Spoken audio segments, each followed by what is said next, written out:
मैत्रीं भजत अखिलहृज्जेत्रीं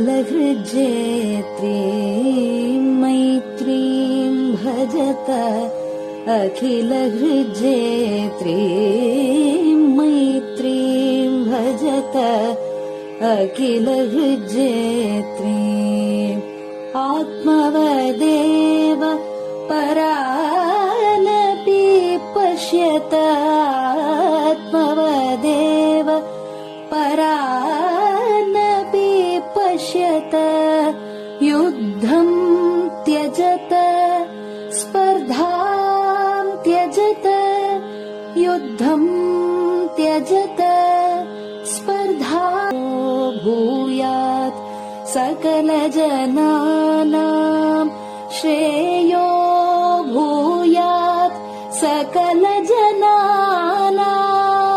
श्रेयो भूयात् सकलजनानां.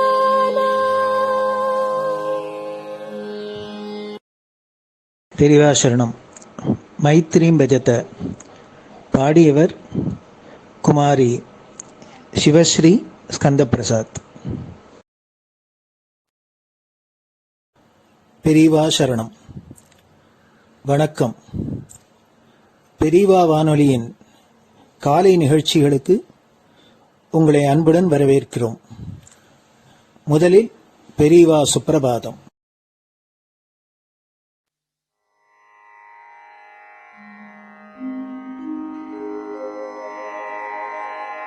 श्री महालक्ष्मी संतान स्वामीनाथ दयानिधे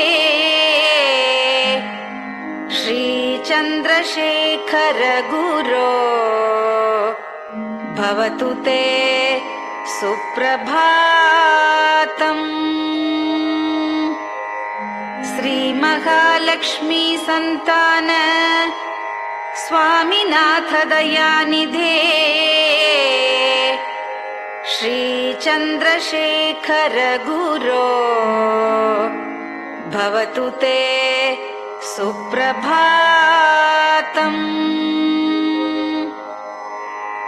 सुब्रह्मण्यार्य कुमार श्रुतिसारस्वरूपिणे भगवच्छंकराचार्य भवतु ते सुप्रभातम्.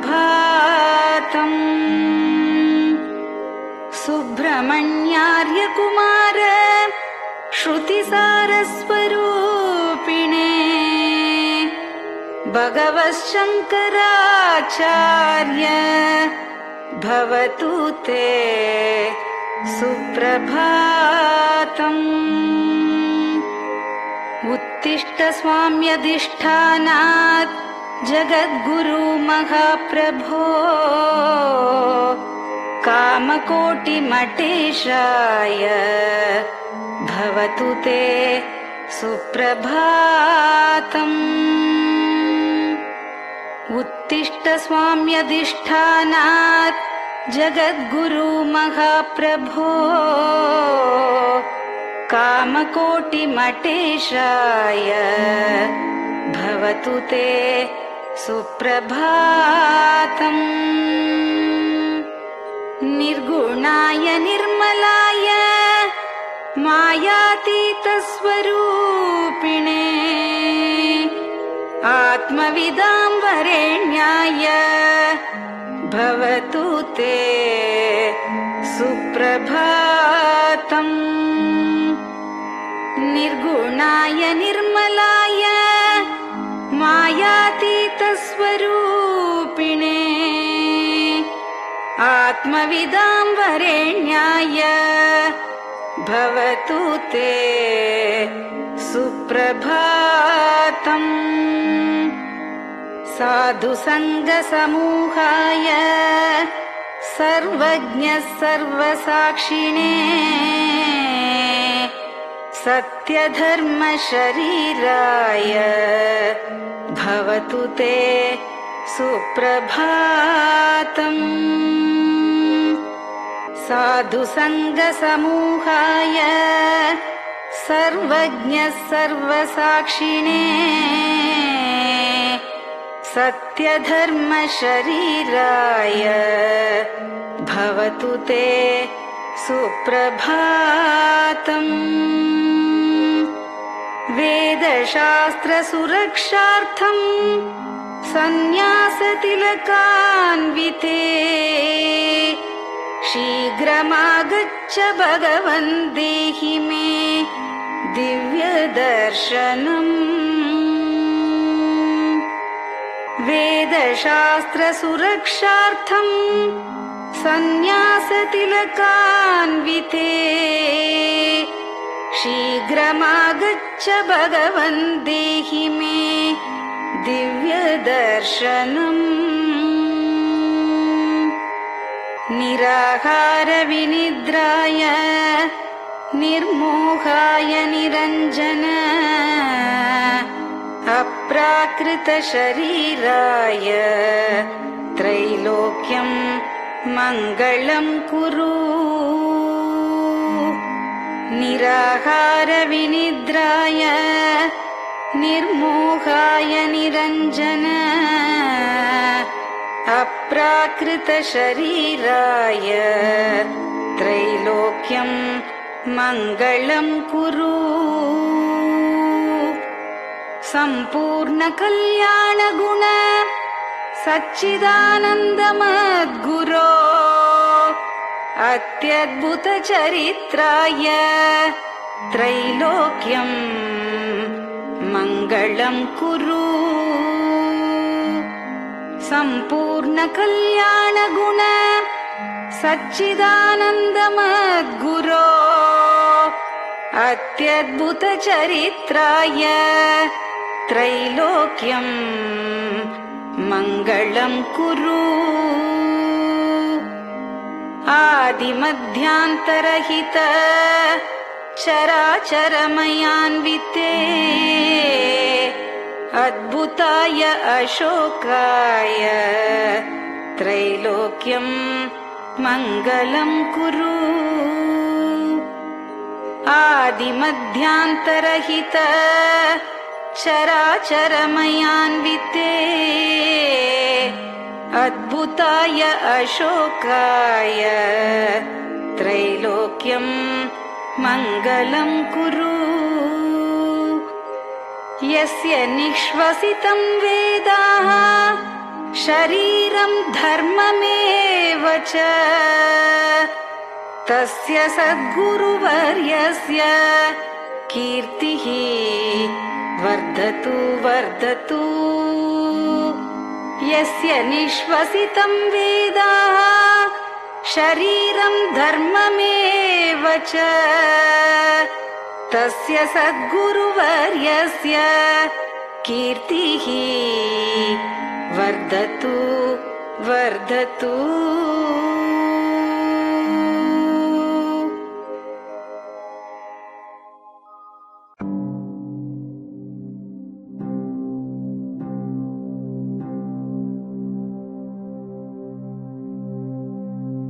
हर हर शंकर जय जय शंकर, हर हर शंकर जय जय शंकर, हर हर शंकर जय जय शंकर, हर हर शंकरा। हर हर शंकर जय जय शंकर, हर हर शंकर जय जय शंकर, हर हर शंकर जय जय शंकर।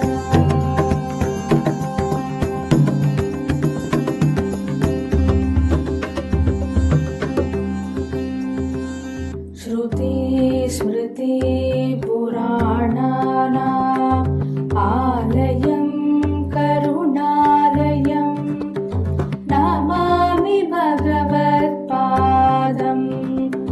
शङ्करं लोकशङ्करं।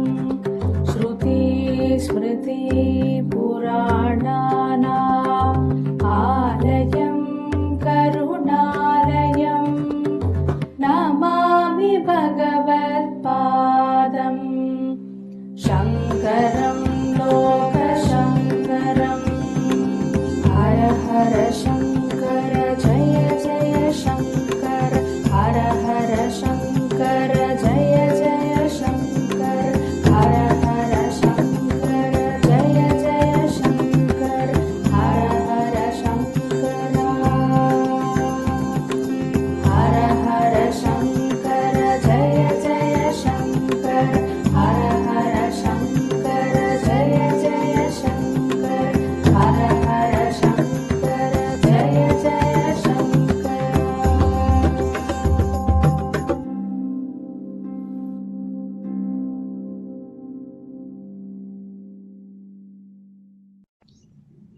பெரியவாச்சரணம். பெரியவா கராவலம்பம். பாடியவர் ஸ்ரீமதி லதா ஸ்ரீதரன் அவர்கள். प्रातः स्मरामि भवदीयमुखारविन्दम् मन्दस्मितं च जनितापहरं जनानाम् प्रातः स्मरामि भवदीयमुखारविन्दम् मन्दस्मितं च जनितापहरं जनानाम् सम्पत्करीं च भवतोऽत्र कटाक्षलक्ष्मीम् काञ्चीमठेश मम देहि करावलम्बम् सम्पत्करीं च भवतोऽत्र कटाक्षलक्ष्मीम् काञ्चीमठेश मम देहि करावलम्बम् काञ्चीमठेश मम देहि करावलम्बम् काञ्चीमठेश मम देहि करावलम्बम् काञ्चीमठेश मम देहि करावलम्बम् प्रातः स्मरामि कलिदोषहराणि यानि हृद्यानि दिव्यमधुराणि मनोहराणि प्रातः स्मरामि कलिदोषहराणि यानि हृद्यानि दिव्यमधुराणि मनोहराणि वाक्यानि तेऽध्यवदनाम्बुजनिर्गतानि काञ्चीमठेश मम देहि करावलम्बम् वाक्यानि तेऽध्यवदनाम्बुजनिर्गतानि काञ्चीमठेश मम देहि करावलम्बम् काञ्चीमठेश मम देहि करावलम्बम् काञ्चीमठेश मम देहि करावलम्बम् काञ्चीमठेश मम देहि करावलम्बम्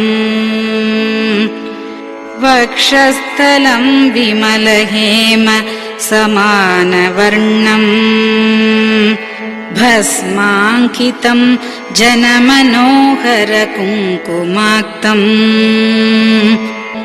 वक्षस्थलं विमलहेम समानवर्णम् भस्माङ्कितं जनमनोहरकुङ्कुमाक्तम् प्रातः स्मरामि भवतोऽत्र चिरं महात्मन् काञ्चीमठेश मम देहि करावलम्बम् प्रातः स्मरामि भवतोऽत्र चिरं महात्मन् काञ्चीमठेश मम देहि करावलम्बम् काञ्चीमठेश मम देहि करावलम्बम् काञ्चीमठेश मम देहि करावलम्बम् काञ्चीमठेश मम देहि करावलम्बम् मत्तेभतुल्यगमनं च निरीक्ष्यतेऽद्य यात्वावनान्तरमनन्तगजाश्च लीनाः मत्तेभतुल्यगमनं च निरीक्ष्यतेऽद्य यात्वावनान्तरमनन्तगजाश्च लीनाः प्रातः स्मरामि गजराजगतिं तवेदम् काञ्चीमठेश मम देहि करावलम्बम् प्रातः स्मरामि गजराजगतिं तवेदम् काञ्चीमठेश मम देहि करावलम्बम् काञ्चीमठेश मम देहि करावलम्बम् काञ्चीमठेश मम देहि करावलम्बम् काञ्चीमठेश मम देहि करावलम्बम् दक्षेण दण्डमवलम्ब्य सदैतरेण हस्तेन चारुकलशं च विराजमानम् दक्षेण दण्डमवलम्ब्य सदैतरेण हस्तेन चारुकलशं च विराजमानम् रक्ताम्बरं च तव चारु कटिं स्मरामि काञ्चीमठेश मम देहि करावलम्बम् रक्ताम्बरं च तव चारु कटिं स्मरामि काञ्चीमठेश मम देहि करावलम्बम् काञ्चीमठेश मम देहि करावलम्बम् काञ्चीमठेश मम देहि करावलम्बम् काञ्चीमठेश मम देहि करावलम्बम् विस्मृत्य दोषमखिलं च ममापराधम् त्रातुं च याध्य भगवन् कृतबद्ध दीक्षा विस्मृत्य दोषमखिलं च ममापराधम् त्रातुं च याध्य भगवन् कृतबद्ध दीक्षा प्रातः स्मरामि यति पुङ्गवतेऽनुकम्पाम् काञ्चीमठेश मम देहि करावलम्बम् प्रातः स्मरामि यति पुङ्गवतेऽनुकम्पाम् काञ्चीमठेश मम देहि करावलम्बम् काञ्चीमठेश मम देहि करावलम्बम् काञ्चीमठेश मम देहि करावलम्बम् काञ्चीमठेश मम देहि करावलम्बम् प्रातः स्मरामि भवदीय पदारविन्दम्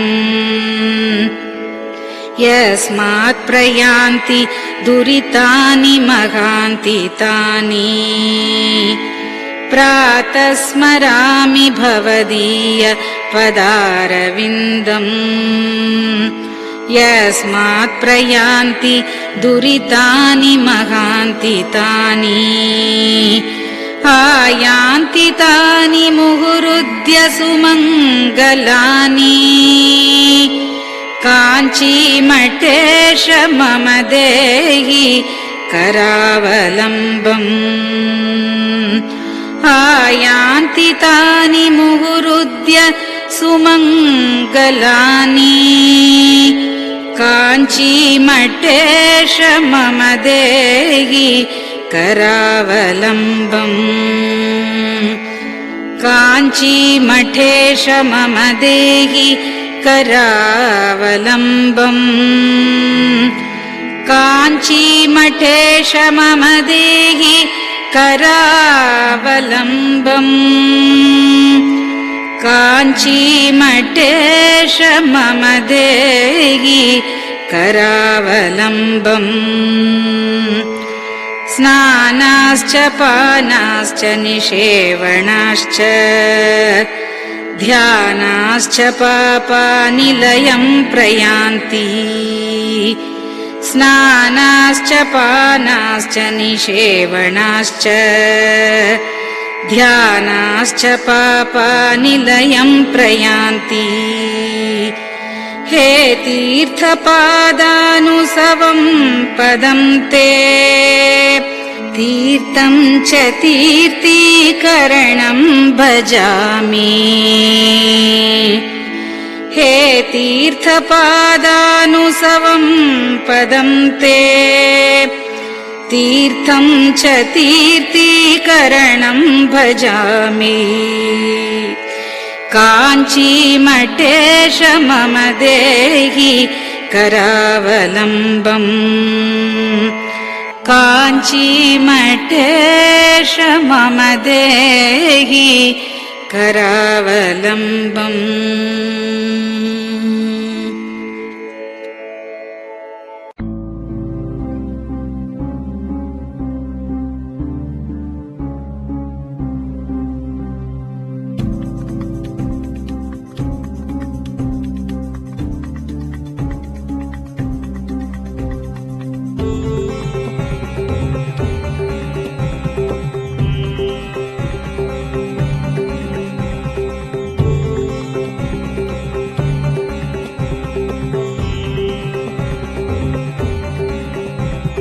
चन्द्रशेखर पाहि मां चन्द्रशेखर रक्ष मां चन्द्रशेखर पाहि मां जय चन्द्रशेखर रक्ष मां हर हर शम्भो शिव शिव शम्भो हर हर शम्भो शिव शिव शम्भो हर हर शम्भो शिव शिव शम्भो हर हर शम्भो शिव शिव शम्भो चन्द्रशेखर पाहि मां चन्द्रशेखर रक्ष मां चन्द्रशेखर पाहि मां जय चन्द्रशेखर रक्ष मां हर हर शम्भो शिव शिव शम्भो हर हर शम्भो शिव शिव शम्भो हर हर शम्भो शिव शिव शम्भो हर हर शम्भो शिव शिव शम्भो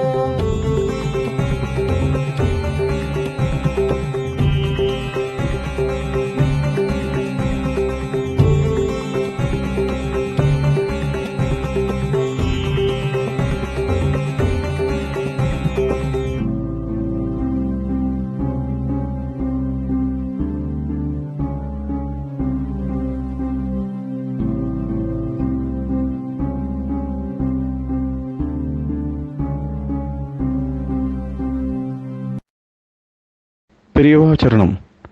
நீங்கள் கேட்க இருப்பது பெரியவா குரல். மகா பெரியவா உபன்யாசங்களில் இருந்து சில பகுதிகள். நமः பார்வதி பதயே. கோவிந்தநாம சங்கீர்த்தனம். கிருஷ்ணாஷ்டமி, சிவராத்திரி, பகவான் லோகத்தை அனுகிரகம் பண்ணுறதுக்காக ஆயுர்வேதம். அந்த சமயத்தில் பூஜை, உபவாசம், பஜனை, பகவான நாமத்தை சொல்றது, அவருடைய கீர்த்தனத்தை பண்றது, இதெல்லாம் உத்தமமான புண்ணிய காலங்கள். இங்கே வசந்த நவராத்திரி பேர் இருக்கு. அப்போ சரண் நவராத்திரின்னு வேறு சரபு இருக்கு, வசந்தம் இருக்கு. இந்த புரட்டாசி அர்ப்பிஷ மாசத்துல சரபு இருக்கு. அப்போ சரண் நவராத்திரின்னு சரத்கால நவராத்திரி ஆனதுனால சாரதா நவராத்திரின்னு வேறு இருக்கு. அது அது துர்கா பூஜைன்னு வேறு வடக்கெல்லாம் சொல்றது. துர்கை அம்பாளுக்கு பிரதானம் அது. இது சாட்சாத் பரமேஸ்வரி, சாந்தமான அம்பாளுடைய சுரூபம். அங்கே துஷ்டசம்ஹாரம் பண்ணி கஷ்டங்களெல்லாம் நிவாரணம் பண்ண முடியாத ஒரு அம்பாளுடைய பூஜை அந்த சமயத்தில். அது ஆயுத பூஜைன்னு சொல்றது பற்றியில். இது தேவி நவராத்திரிங்கிறது துர்கா பிரசானம். அது தேவி பிரசானம். சாந்தமான சௌமியமான மாதாவுடைய இது அவசரம். அது நம்முடைய கஷ்டங்கள்லாம் நிவாரணம் பண்ணுறதுக்காக கொஞ்சம் யுத்த சன்னதமாக இருக்க முடியான ஒரு அவசரம் துர்கைக்கு சாந்தமாக அனுகிரகம் பண்ற சமயம். இப்போ இதுக்கு இந்த பட்டணத்துக்கு வரைக்கும் தெலுங்கு தேசத்துலாம் போனால் இந்த ராமநவராத்திரம் ஒன்று சொல்றது இருக்கு. ஏன்னா ராமநவமி அது 9 நாள் ஆனதுனால அது மாதிரி ராமநவமி இந்த ராமநவராத்திரம்னு சொல்றது. இந்த வசந்தத்தில் தேவி நவராத்திரியும் ராமநவராத்திரியும் ஏக காலத்தில் வருது, ஒரே சமயமாக வருது. ஆரம்பமும் பூர்த்தியும் ரெண்டும். ராமனும் தூர்வாகல சாமம்னு அருகம்பில்லுடைய ஒரு பச்சை எப்படியோ அப்போ ஏற்பட்ட சுரூபம் ஸ்ரீராமனுக்கு பச்சை வண்ணன்னு அவருக்கு பேரு. அம்பாலும் அதே மாதிரி தான், பிரசாத் பச்சையான சுரூபம் அம்பாளுடைய சுரூபம், 2 பேருடைய சுரூபம் ஒன்றும். இந்த வேதத்துக்குள்ள வேதாந்தம்ங்கிறது வேதங்களுக்குள்ள வசந்தது உபனிஷத்து ஞானத்தை சொல்றது. அந்த உபனிஷத்துல 10 உபனிஷத்து பிரதானமான உபனிஷத்து. அதுல ஈச உபனிஷத்துன்னு முதல் உபனிஷத்துக்கு பேரு, 2வது உபனிஷத்துக்கு கேனோ உபனிஷத்துன்னு பேரு. இந்த கேனோ உபனிஷத்துல தேவதைகளுக்கெல்லாம் ஒரு பெரிய ஜெயம் வந்துதான் ஒரு காலத்துல. ஜெயம் வந்தோடனே எல்லாரும் தங்களுடைய ஜெயத்தை கொண்டாடினாலாம். இந்த கொண்டாட்டம்னு சொல்றப்போ ஒருத்தருக்கு ஸ்தோத்திரம் பண்ணிக்கிறது, நம்மளால வந்தது, உங்களால் வந்தது, நம்மளால வந்ததுன்னுட்டு அப்படி ஒரு மனசுல ஒரு அகம்பாவம் மாதிரி உண்டாயிடும். அந்த உற்சாகம் உண்டாகக்கூடாது. கொண்டாடுற சமயத்துல பகவானோட அனுகிரகத்தினால கிடைக்கணும்னு சொல்லணுங்கிறத ஜனங்களுக்கு தெரிவிக்கணும். பகவான் எந்த காரியத்திலையும் நம்ம ஒரு தூண்டுதலா உபயோகப்படுத்திக்கிறாரு தவிர நம்மளானதுன்னு ஒரு காரியத்திலும் ஒரு நல்ல காரியத்திலையும் அந்த இது வந்துடக்கூடாது நமக்கு அப்படிங்கிறத தெரிவிக்கணுங்கிறதுக்காக சுவாமி என்ன பண்ணினா இங்கிருந்து அடியும் தெரியல முடியும் தெரியல ஒரு பெரிய ரூபம் ஒன்றும் அவ கொண்டாடுறது பக்கத்தில் தெரிய முடியாது பண்ணினாராம். கேனோபுரசத்துல ஒரு கதை இருக்குது. கேனோபுரசத்துல ஞானத்தை சொல்ற உபனிஷத்து, அதுல ஒரு கதை இருக்குது. தேவதைகள்லாம் கொண்டாடுற சமயத்துல ஒரு பெரிய ரூபம், ஆரம்பம் தெரியல முடிவும் தெரியல, அப்படி ஒரு ரூபம் ஒண்ணு தெரிஞ்சது, ஒரே தேஜஸா தெரிஞ்சது.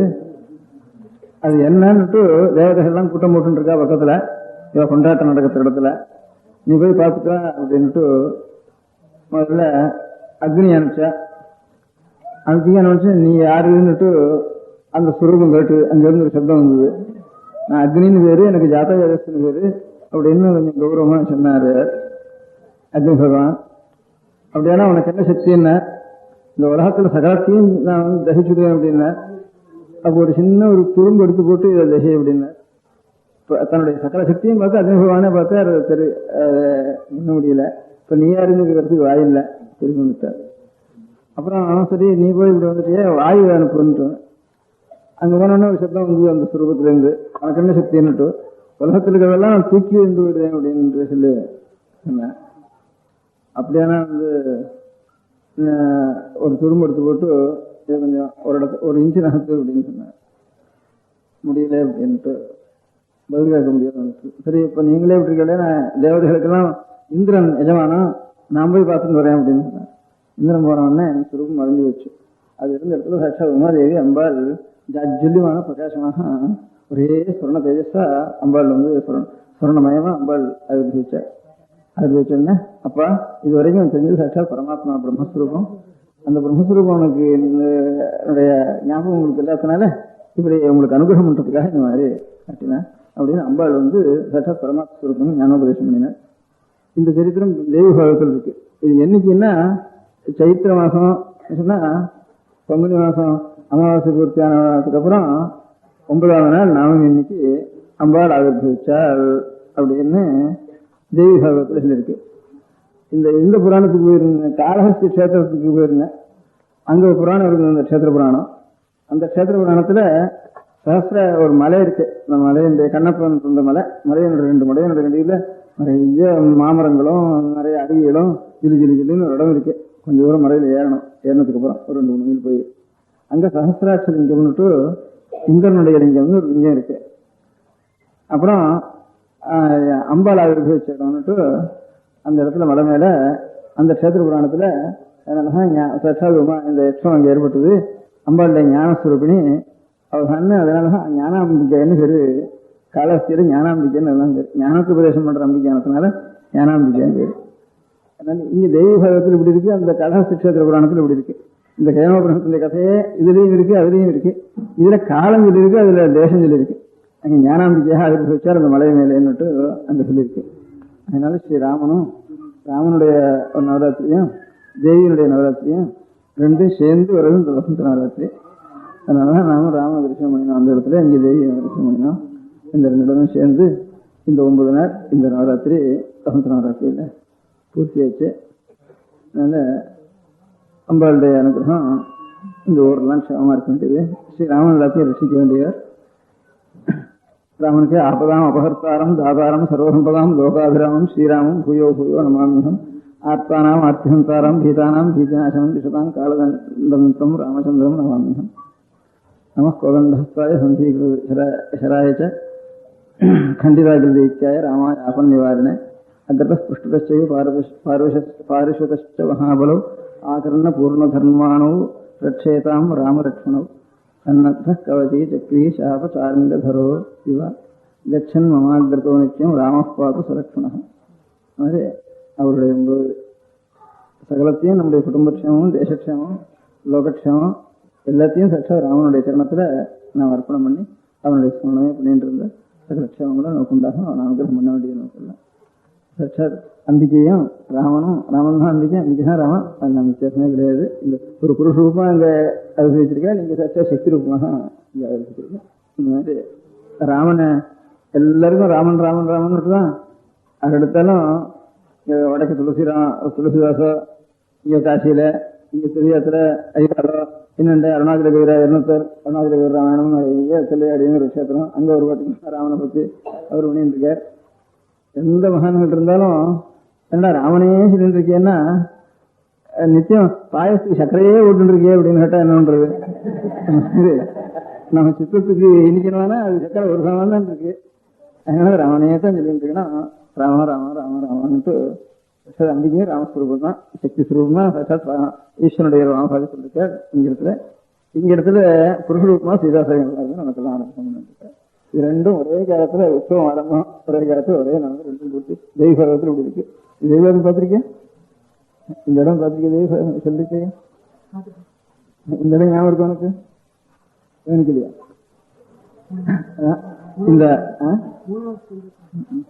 இந்த தேவி ஆயுர்வதிச்சார் குமாரூபணியாக இருக்கிற நவமியில, இந்த சைத்திர சுக்ல நவமியில ஆயுர்வதிச்சார்ன்ட்டு அவர் சொல்லியிருக்கார். அதனால ஞானாம்பிகையா இருந்து நமக்கு அம்பாள் அனுகிரகம் பண்ணிருக்கார். சச்சா சர்வாபத்தையும் ரட்சிச்சுண்டு ராமன் நமக்கு அனுகிரகம் பண்ணிருக்கார். ஜானகி காந்த ஸ்மரணம் நம பார்வதி பதயே. அப்போ எல்லாரும் நல்லா வாழ்ந்துருக்கோம். ஒரு தாயார் இடத்துல 10 குழந்தைகள் இருக்கிறப்ப எவ்வளவு சந்தோஷமா இருக்கும். அதனால உலகம் முழுக்க ஒரு தாயாருடைய குழந்தைகளாக இருந்து நாங்கள் நிமிஷமாக இருக்கணும். அதுக்காகத்தான் அம்பாளை உபாசிக்கணும். ஒவ்வொரு பொருளையும் அம்பாள் உடைய சன்னிதானம் வச்சுக்கிறதுக்கு உத்தேசம். அதாவது உலகங்கள் எல்லாரும் ஒரு தாயினுடைய குழந்தைகள் நாம் எல்லாரும் ஒருவருக்கு ஒரு உபகாரம் செய்து கொள்ளணும். பிறந்த எல்லாரும் உபகாரம் செய்யாமல் ஒரு ஜென்மம் இருந்ததுன்னா அது வீணான ஜென்மம் தான். அதனால் முடிந்த வரையும் அறம் பொறுத்தேருக்கு ஒரு உபகாரம் செய்யணுங்கிற எண்ணம் நமக்கு இருக்கணும். என்ன மாதிரி உபகாரம்னு கேட்டால் இந்த மாதிரி தீர்மானம் இப்படி தான் உபகாரம் பண்ணுறதுன்னு நிச்சயமாக சொல்ல முடியாது. அவளுடைய ஒரு நிலைமையில் என்னென்ன உபகாரம் செய்யலாமோ அந்த உபகாரம் செய்யணும். முதல் உபகாரம் உலகத்தில் சொல்கிறது உண்டு வழக்கம், தனக்கு மிஞ்சி தர்மம்னு சொல்கிறது. நாம் கொஞ்சம் கஷ்டம் இல்லாமல் இருந்தால் தான் பிறருக்கு நாம் உபகாரம் செய்ய முடியும். நாமே ரொம்ப கஷ்டப்பட்டு இருந்தோம்னா உபகாரம் பண்ணுங்கிற நினைவு வர்றது கஷ்டமாக இருக்கும். அதனால் தான் எவ்வளோ கஷ்டப்பட்டு இருந்தாலும் பிரத்தியாருக்கு உபகாரம் செய்கிறதுங்கிறது சில ஆத்மாக்கள் அப்படியும் இருக்கா. தான் எவ்வளோ கஷ்டப்பட்டுருந்தாலும் அந்த கஷ்டத்தை நாம் நினச்சோ சொல்லியோ என்ன பிரயோஜனம்? கஷ்டம் இருக்க தான் இருக்குது. நாம் சொல்லின்றதுனாலையும் நினச்சின்றதுனாலையும் தான் கஷ்டம் தீர போகிறதா? இதுதான் 4 பேருக்கு உபகாரம் பண்ணாதனால தானே இவ்வளோ கஷ்டம் நாம் அடைகிறோம். அதனால் இப்போது நம்ம கஷ்டம் இருக்குது இதை நினைக்காம விட்டுற வேண்டியதான். இது பிரத்தியாரன்னு சொல்லி அவளை நம்ம தீர்க்க போகிறாள் அவளும். அதனால் ஒன்றும் இல்லை. இந்த கஷ்டத்தை கூடிய வரைக்கும் இப்போ அதனால் அது தீர்க்கிறதுக்கு பிரயத்தனப்படுவோம். கஷ்டம்னு அதுக்காக துக்கப்பட வேண்டாம், அழ வேண்டாம், ஒருத்தரோட போய் நம்ம கஷ்டங்கள்லாம் சொல்லிக்க வேண்டாம், நாமும் அழ வேண்டாம், பிரத்தியாரண்டவங்க சொல்லிக்க வேண்டாம், வரதெல்லாம் இருக்கட்டும். ஆனாலும் இந்த கஷ்டத்துக்குள்ளே நம்மளால் ஏதானும் பிறருக்கு உபகாரம் பண்ண முடியும்னா செய்யணும் அப்படிங்கிற எண்ணம் அது அப்படியே பழக்கத்தை கொண்டு வரணும். இந்த ஞாபகத்தை மாத்திரம் இப்போ வச்சுட்டு இருக்கணும். மாதிரி தனக்கு மிஞ்சி தர்மங்கிற மாதிரி கூடிய வரைக்கும் நாம் கஷ்டம் இல்லாமல் நாம் இருந்தோம்னாதான் பிறருக்கு நம்மளால் கொஞ்சம் உபகாரம் செய்ய முடியும், சகஜமாக செய்ய முடியும். கஷ்டம் இருந்தாலும் செய்கிறது ரொம்ப திருடமான மனசுள்ளவர்களுக்கு, ரொம்ப உத்தமமான நிலை உள்ளவர்களுக்கு, சாமானிய வாழ்க்கை உள்ளவர்களுக்கெல்லாம் நாம் கொஞ்சம் கஷ்டம் இல்லாமல் இருந்தால் தான் நாம் ஏதாவது பிரச்சனைக்கு உபகாரம் பண்ண முடியும். அந்த மாதிரி கஷ்டம் இல்லாமல் இருக்கிறதுக்கு நாம் எவ்வளோ குறைச்சி செலவழிச்சு கொள்ளணுமோ அவ்வளோ குறைச்சி செலவழிச்சுட்டு இருந்தோம்னா நாம் பிரச்சனைக்கு நம்மளால் ஒரு உபகாரம் செய்ய முடியும். இப்போ ஒவ்வொரு வருஷம் ஆகாரம் கிடைக்கல, துணி பஞ்சம் வந்துட்டு, இல்லைனா உணவு பஞ்சம் வந்துட்டு, அதனால் ரேஷன் போடணும், இந்த வருஷத்துக்கு கொஞ்சம் வெளிநாட்டில் எங்கேயாவது அரிசி வர வைக்கணும், இப்படி எல்லாம் பேப்பரில் பார்த்துட்டு இருக்கோம். நாம் சின்ன வயசாக இருக்கிற காலத்துலலாம் சாப்பாட்டுக்குன்னு ஒரு கஷ்டம்னு ஒருவருக்கும் இருக்காது. எப்போவாவது 50 வருஷத்துக்கு வரும், 40 வருஷத்துக்கு வரும், எப்போவாவது ஒரு கரு வரும், பஞ்சம் வரும் அப்படின்னு சொல்லுவாங்க. அப்புறம் போயிடும், அடுத்த வருஷத்தில் மழை பெஞ்சா போயிடும் அப்படின்னு. சாமானியமாக ஜனங்களுக்கு சாப்பாட்டுக்காகன்னு கஷ்டமே இருக்கிறதா கேள்விப்பட்டதில்லை. இப்போ வருஷம் அநேகம் வேணும் 10 வருஷம் 20 வருஷத்துக்கு ஒரு தரம் தான் கொஞ்சம் உணவு சரி கட்டிக்கிறதுன்னு சொல்கிறாங்களே தவிர பாக்கி வருஷங்கள் எல்லாம் குறைவாக தான் இருக்குது. அதனால் ரொம்ப கஷ்டப்படுறது அப்படிங்கிற சமாதானம் ஜாஸ்தியாக இருக்குது. துணியும் ஒரு சமயத்தில் ரேஷன் போட்டுடுறா, இங்கே ரொம்ப கஷ்டப்பட்டு சில வருஷம் வரவங்க வாங்க வேண்டியிருக்கு. சில வருஷத்தில் ஜாஸ்தியாக இருக்குது, அதெல்லாம் நெருப்பு வச்சு இருக்கணும்னு சொல்லி அப்படி சொல்கிறேன். இப்படி என்னென்னமோ போனா இருக்கிற உலகத்தில். அதனால ஜாஸ்தி துணியெல்லாம் ஜாஸ்தி துணி உற்பத்தி பண்ணிவிட்டா பாக்கி இந்த துணிக்கெல்லாம் வேற குறைஞ்சி போகிறது, அதுக்காக மில்லெல்லாம் நிறுத்திடுவோம்னு அப்படி வேறு சமாச்சாரங்கள்லாம் சொல்கிறாங்க. இப்போ என்னென்னமோ பண்ணிட்டு இருக்கேன். இது எல்லாத்தையும் விட நாம் எவ்வளவு குறைவாக நாம் செலவழிக்கணுமோ அவ்வளோ குறைவாக நாம் செலவழிச்சுட்டு கொஞ்சம் எவ்வளோ நம்ம ஏழ்மையாக இருந்தாலும் அதில் கொஞ்சம் மிஞ்ச வச்சு யாராவது ஒருவருக்கு அநேகமாக நம்ம வீட்டில் யாராவது ஒருவரை கூப்பிட்டு ஒரு ஏழையை கூப்பிட்டு அன்னம் போட்டுட்டு அதுக்கப்புறம் தான் நாம் சாப்பிட்ணும் அப்படிங்கிற வழக்கம் பெரியவர்கள் நல்ல. அதுக்கு விருந்தோம்பல்னு பேர் தமிழ் புஸ்தகங்கள்லாம் இருக்குது. சாஸ்திரங்களில் அதிசி பூஜைன்னு ஹிந்துக்களுக்கு ஒரு அதிசியில் வந்தாலும் அவளை பூஜிக்கணும். அதிசி அபியாகத்தாலும் அதிசின்னு நாம கூப்பிடணும். அபியாகத்தாலும் நம்ம தேடி வருவார்கள். 2 பேருக்கும் ஒரு அன்னம் இல்லைன்னு சொல்லக்கூடாது. இருக்கும் அப்படி இருந்துட்டுனா இப்போ எல்லாருக்கும் ஒரு உருவம் அந்த மாதிரி சங்கல்பம் வச்சுன்னுட்டா அப்புறம் இந்த கம்யூனிசம் அது ஒன்றுமே வேண்டாம், எல்லாருக்கும் அன்னம் வேணும். இப்போ சீமையிலெல்லாம் என்ன பண்ணுறதுன்னா வயசானவங்க சொல்கிறதுனா வயசானவங்களுக்காக ஒரு தனியாக ஒரு கட்டடம், சிறு குழந்தைகளுக்காக தனி ஒரு கட்டடம், இன்னும் தனித்தனியாக இப்படி வயசானவளை என்ன பண்ணுறதுன்னு பெரிய ப்ராப்ளம் அவளுக்கு. அவளெல்லாம் ஒரு இடத்துல கொண்டு தள்ளி கவர்மெண்ட் அதுக்கு ஆள் வை அப்படின்னு இப்படிலாம் சொல்கிறேன். அப்படிலாம் ஒன்றும் கிடையாது நம்ம நாளில், நம்ம தேசத்தில். ஒரு வாழ்க்கை, ஒரு குடும்பம் அப்படின்னு ஒருத்தருக்கு ஒரு அன்பு, அந்த அன்போடு நடந்து இப்போ புருஷன் காலம் ஆகிட்டா அவளுக்கெல்லாம் தனி ஒரு கட்டடம் கட்டு, அவளுக்கெல்லாம் ஒரு நிலையம் கட்டு, இல்லைன்னா வயசானவளுக்கெல்லாம் வீட்டில் வச்சுக்கூடாது, அவளுக்கெல்லாம் நிலையம் கட்டு, இப்படிலாம் இதுக்கெல்லாம் தனித்தனியாக ஒருத்தருக்கு அன்புங்கிறது போய் ஒருத்தருக்கு உபகாரம் செய்யணுங்கிற நினைவே போய் எல்லாம் ஒரு ஆபியஸ் மாதிரி அப்படி வீட்டு வச்சு வீட்டில் தானே சமையலே பண்ண வேண்டாம்னா இங்கேனும் ஃபுட்லேண்டில் இருந்து கொண்டா இல்லை இன்னும் அந்த ஹோட்டல்லேருந்து கொண்டா வீட்டில் ஒருத்தர் சமையல் பண்ணிக்கிறது சாப்பிட்றதுன்னு அந்த பழக்கமும் போயிட்டு பெரியவர்களுக்கு நாம் செய்ய வேண்டிய கடமையும் மறந்து வச்சு குழந்தைகளுக்கு செய்ய வேண்டிய கடமை, பெரியவர்களுக்கு கடமை, கொஞ்சம் வீட்டில் கஷ்டப்பட்டவாள் யாசித்தால் அவளுக்கு செய்ய வேண்டிய கடமை, இதெல்லாம் கவர்மெண்ட் பார்த்துட்டா தான் ஒன்று அப்படி ஆகாமல் நாமே அந்த குடும்பத்தை முதல்ல உபகாரம் இந்த மாதிரி உபகாரம் செய்யணும். அதுக்கு காரணம் என்னன்னா ஒவ்வொரு குடும்பமும் இப்போ ரொம்ப கஷ்டப்படுறது. கடன் வாங்காத குடும்பம் ரொம்ப குறைவாக இருக்குது. அந்த மாதிரி கடன் வாங்க முடியாத நிலைமை நம்ம வச்சுக்கூடாது. குடும்பமும் இந்த மாதிரி கடன் வாங்குறது. ராஜாங்கங்கள்லேயும் வர காட்டிலும் செலவு ஜாஸ்தியாக இருக்குன்னு அவளும் கஷ்டப்படுறா. அவளும் கடன் வாங்கி தான் ஒரு காரியங்களை செய்யணுன்ட்டு இப்போ கடன் வாங்காமல் இருக்கிறது தான் பெரிய உபகாரம். தனக்கு மிஞ்சி செலவுன்னு நாம் கடன் இல்லாமல் இருந்தால் தான் நாம் இன்னொருவருக்கு ஒரு உபகாரம் செய்ய முடியும். சொல்கிற வழக்கம் வரவே சிறுத்து செலவே பெருத்து அதுவே ஒரு பெரிய திருடுன்னுட்டு அசத்து ரொம்ப கஷ்டத்துக்கு கொண்டு வந்து விடும் எல்லா காரியங்களையும். இப்போ நம்ம இது வரைக்கும் என்ன பண்ணிட்டு இருந்தோம், உடம்புக்கும் சௌகரியமாக இருந்தது. சாமானியமாக கிராமங்களில் ஒரு கேவுரு கூழ், களி, கஞ்சி, கூழ், இது மூணும், கஞ்சி சாமானியமாக இருக்கும், அதுக்கு தவிர கூழ் இன்னும் கொஞ்சம் கெட்டியாக இருக்கணும்னா ஒரு களி, இது மூணும் எந்தெந்த ஊரில் எந்தெந்த தானியம் சாப்பிட்றதோ நவதானியங்கள், அந்த தானியங்கள்லேருந்து கம்பு, கேவுரு இதில் வச்சுட்டு அந்த பெரிய நாளில் தான் சாப்பிட்டு இருந்தேன். இப்போ திடீர்னு அந்த நாளெல்லாம் இல்லாத ஒரு பஞ்சமத்து போகிறதுக்கு காரணம் புழுங்கரிசி கூட சாப்பிட்டு இருந்தேன். எல்லாருக்கும் பச்சரிசியாக வரணும்னா ரேஷன் போட வேண்டியிருக்கு. அதனால முன்னாள் நான் கேட்டிருக்கேன், ரொம்ப ஆச்சாரம் உள்ள பூஜை, ஹோமம் வளர்க்குறது, பூஜை பண்ணுறது, இப்படி பண்ணிட்டு இருந்த பெரிய வேதம் படிக்கிறது, இப்படி இருந்த ரொம்ப பெரிய வேலை இருக்கிற எல்லாரும் கூட பச்சரிசி கொஞ்சம் பண்ணி சாஸ்திரத்துக்கு மந்திரம் சொல்லி முதல்ல போட்டு வாய்க்கு பிராணாகுதி பண்ணிக்கிறதுக்கு மாத்திரம் கொஞ்சம் பச்சரிசி வச்சுட்டு ஒரு பிடி அதுலேருந்து வச்சுட்டு பாக்கியெல்லாம் இந்த கேவரும் கூழும் இந்த மாதிரி இதெல்லாம் சாப்பிட்டு இருந்தான்னு சொல்லி நான் கேட்டிருக்கேன். வீடும் இப்படி தான். இப்போ சாமானியாக ஒரு குடியானம் வந்தது, ஒரு உடற குடியானம், அது ஒரு பறையருடைய குடிசை. அதே மாதிரி தான் பிராமணர்களுக்கும் அக்ரஹத்தில் அந்த மாதிரி சின்ன குடிசையாக தான் இருக்கும்.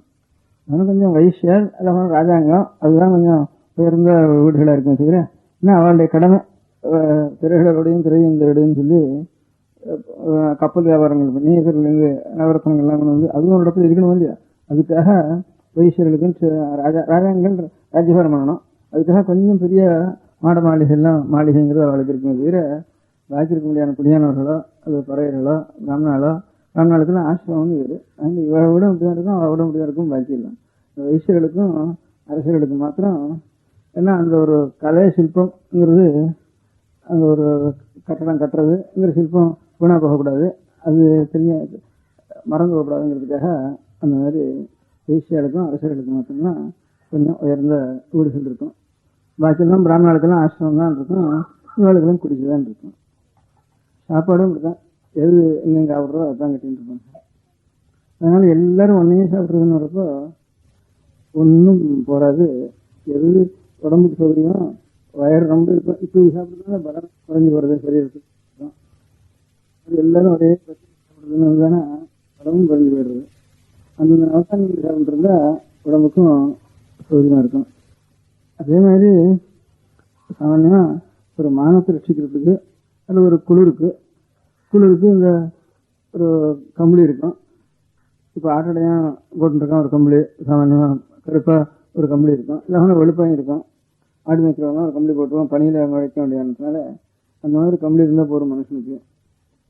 இதுவும் முழங்கார வரைக்கும் ஒரு துணியும் மூளை போத்திக்கிறதுக்கு நேரம் போத்திக்கலாம், தலையில் முண்டாஸ் மாதிரி கட்டிக்கும் ஒட்டிக்கலாம். இங்கே வெயில இருந்ததுன்னா இந்த மாதிரி ஒரு 4 முழம் துண்டும், மேலுக்கு 4 முழம், கீழுக்கு 4 முழம் அறுமணம் இதோடு இருந்தது. இப்போ நாங்கள் எல்லோரும் ஃபுல் சூட்டு போடுறது, சட்டை போட்டுக்கிறது அப்படின்னு வர சமயத்தில் அதிகமாக வேண்டியிருக்கு. தையல் கூலி வர வேண்டியிருக்கு, செலவு வர வேண்டியிருக்கு. துணியாக இருந்தாலும் நம்ம துணியை நாமே வச்சு இது பண்ணிக்கலாம். இது எல்லாத்துலேயும் செலவு அதிகமாக துணி கொஞ்சம் ஜாஸ்தியாக போடுறது ஒரு சமயங்களில். அதுக்காக மில்லு வைக்க வேண்டியிருக்கு. மில்லில் ஜாஸ்தி துணி உண்டாயிடுச்சுன்னா இன்னொரு துணிக்கு, மில் துணிக்கும் கை துணிக்கும் கைத்தறிக்கும் சண்டைன்ட்டு அது வேறு சண்டை வந்துடுறது உலகத்தில். இப்படி இந்த அனாவசியமான சண்டையெல்லாம் இல்லாமல் ஆகாரம் எவ்வளோ மானத்தை ரட்சிக்கணும் அல்லது குளிரை ரட்சிக்கணும், இது ரெண்டுக்கு தான் வஸ்திரம் வேணும்.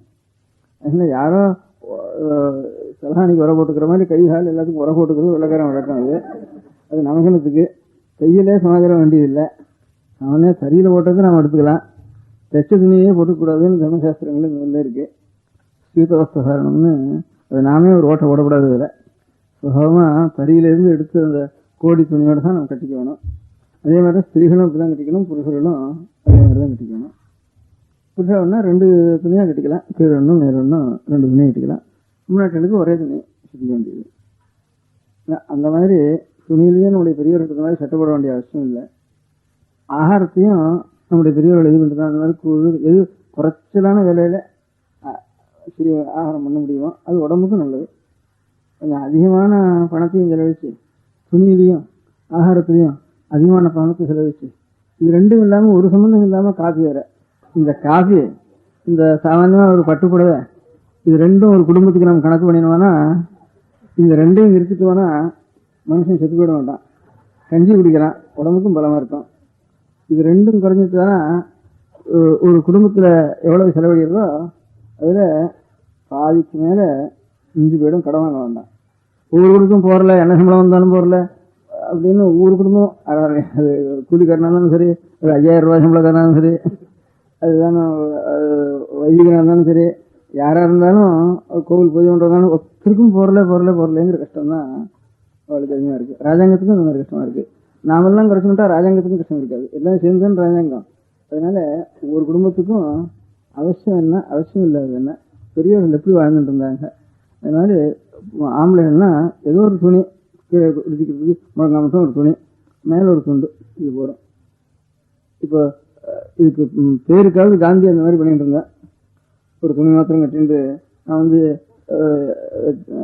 இங்கிலீஷ் சக்கரவர்த்தின்ற போனால் கூட அந்த மாதிரி தான் போவேன் அப்படின்னுட்டு, நம்ம குடியானவெல்லாம் அப்படி தானே கட்டின்னு இருக்கான் அப்படின்னுட்டு, அதெல்லாம் அது அநேகமாக மறந்து போச்சு. அதுதான் கொஞ்சமாவது பண்ணிட்டு இருந்தா. அந்த மாதிரி நான் எல்லாரும் ஒருத்தர் பண்ணி என்ன பிரயோஜனம், எல்லாரும் சட்டையே போட்டுக்க வேண்டாம். இப்போ நம்ம அனாவசியம் வெள்ளைக்காரனை பார்த்து நம்ம ஒரு ஒன்றுக்கு ஒன்று பார்த்து பண்ணிக்கிற மாதிரி நம்ம நாட்டில் இந்த கிராப் பண்ணிக்கிற செலவும் இல்லை.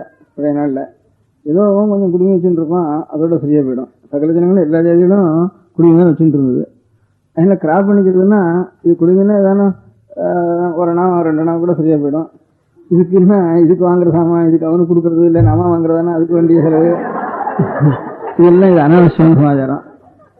இதிலெல்லாம் பார்த்து கவனிச்சு நாம் கடன்லாம் பண்ணிட்டோம்னா இந்த மாதிரி இந்த ஆகாரத்துலேயும் கண்ட ஆகாரங்களை போட்டு இந்த மாதிரி பண்ணுறதுனால வியாதி வேறு வருது, டாக்டருக்கு வேறு பில்லு கொடுக்க வேண்டியிருக்கு.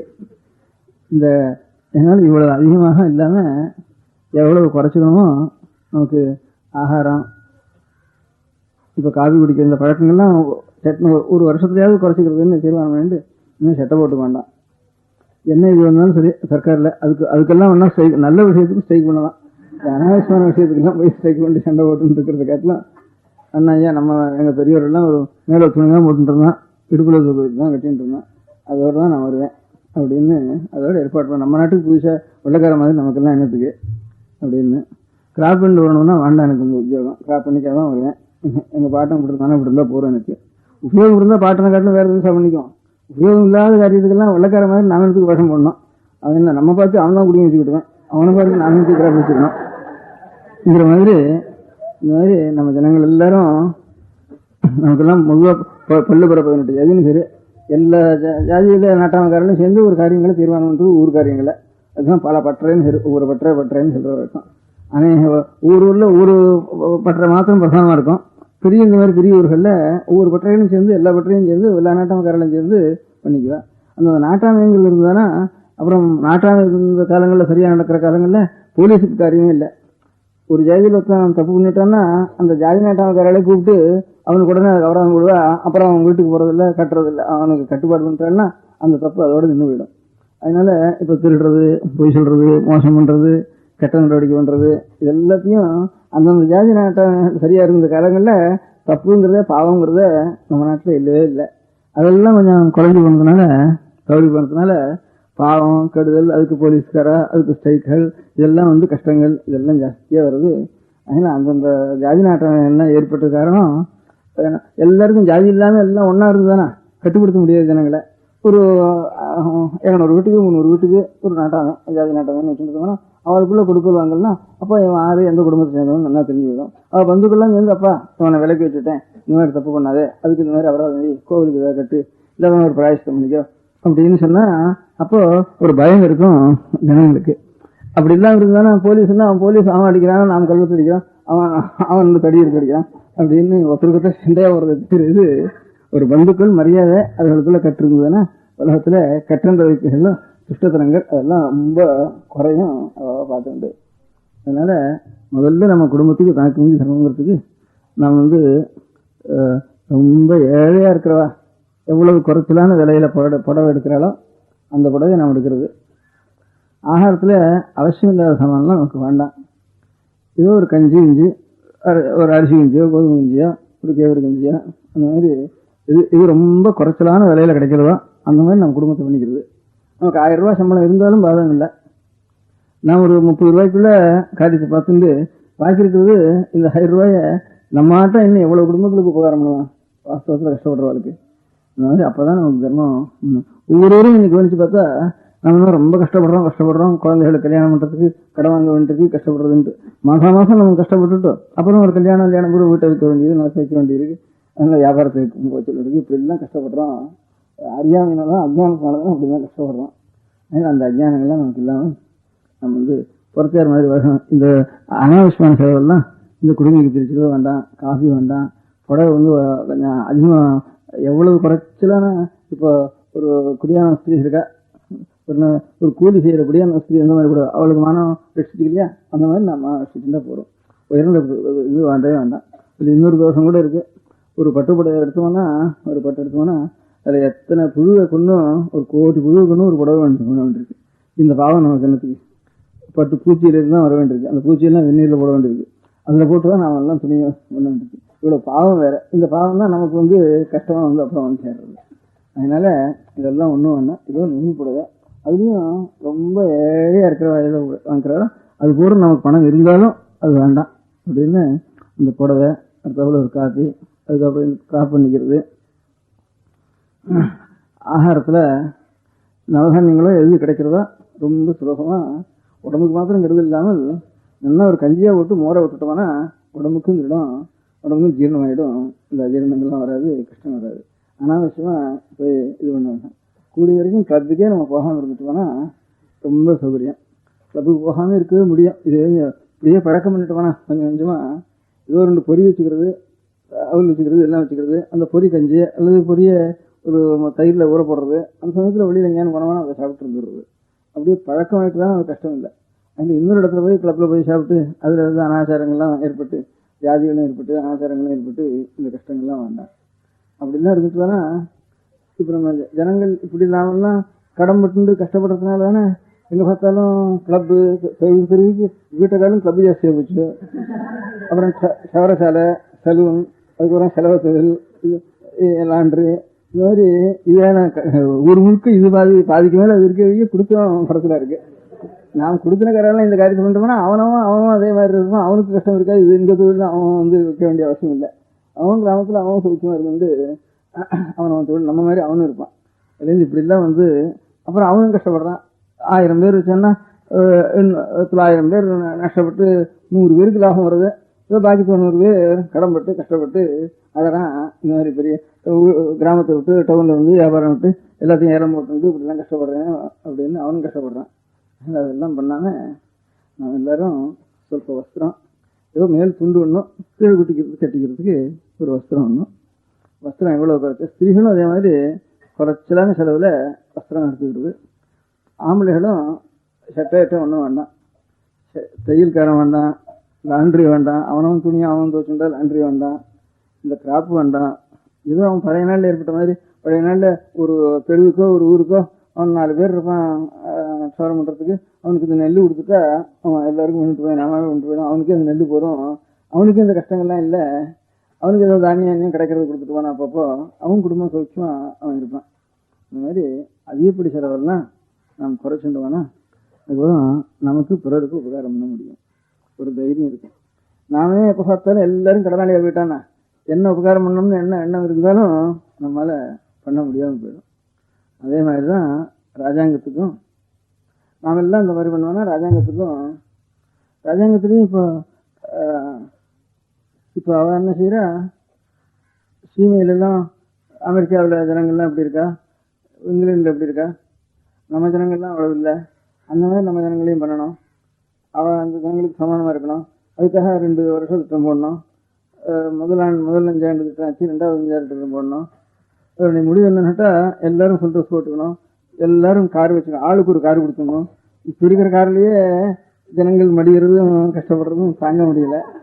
அந்த மாதிரி இப்போ ஆளுக்கு ஒரு கார் கொடுத்துக்கணும், சீமை மாதிரி இருக்கணும் எல்லாரும் அப்படிங்கிற மாதிரி முறையில் அதுக்கு தகுந்த எங்கே பார்த்தாலும் தார் ரோடு போடணும் அப்படின்னு அதுக்கு தகுந்த செலவு. அதுக்கு பணம் இல்லைன்னா அது கடன் வாங்க அமெரிக்காவிலேருந்து திருப்பி கொடுக்குற சமயத்தில் கஷ்டப்படும்.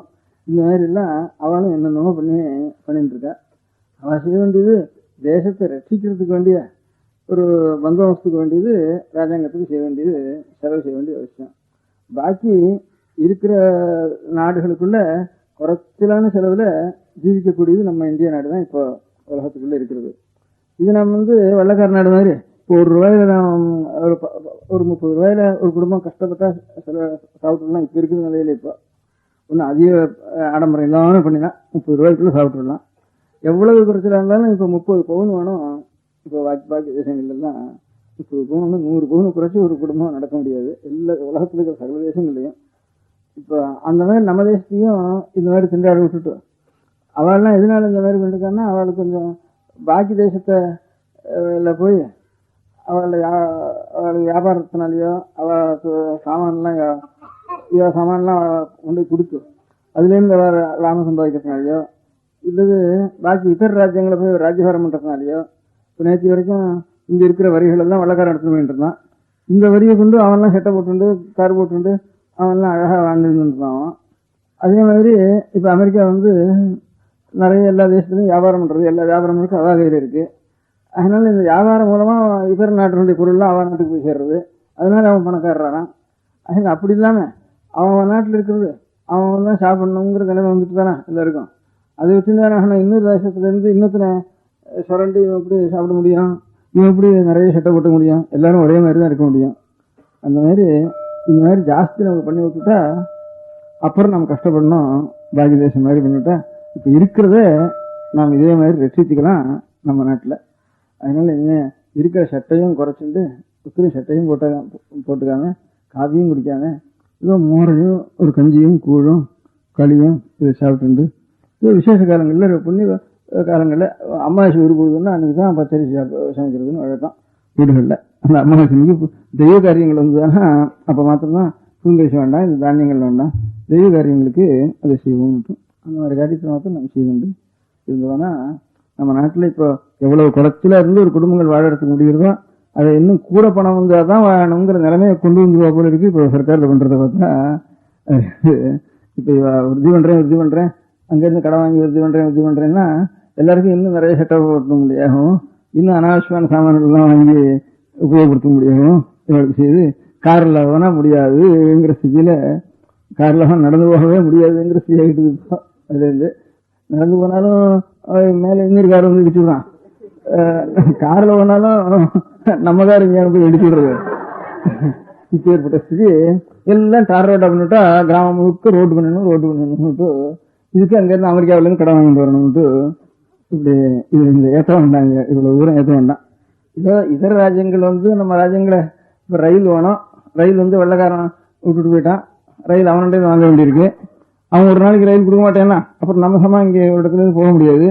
அவன் அடுத்தாப்புல சண்டைக்கு வந்துட்டான்னா இப்ப ரயில் இருந்தானே இங்கிருந்து சாமான்லாம் அவனோட சண்டை ஒண்ணு வேணாலும் போகணும். அதுக்காக ஒரு ரயில் வேணும். ரயில அவனை எதிர்பார்க்காம இன்ஜின் ரயில் எல்லாம் நாமே பண்ணிக்கணும். இப்போ வெளிநாட்டுகள் என்ன சாமான் இருக்கோ ஆயுதங்கள் இதுங்கள்லாம் எல்லாம் நாமே பண்ணிக்கணும்.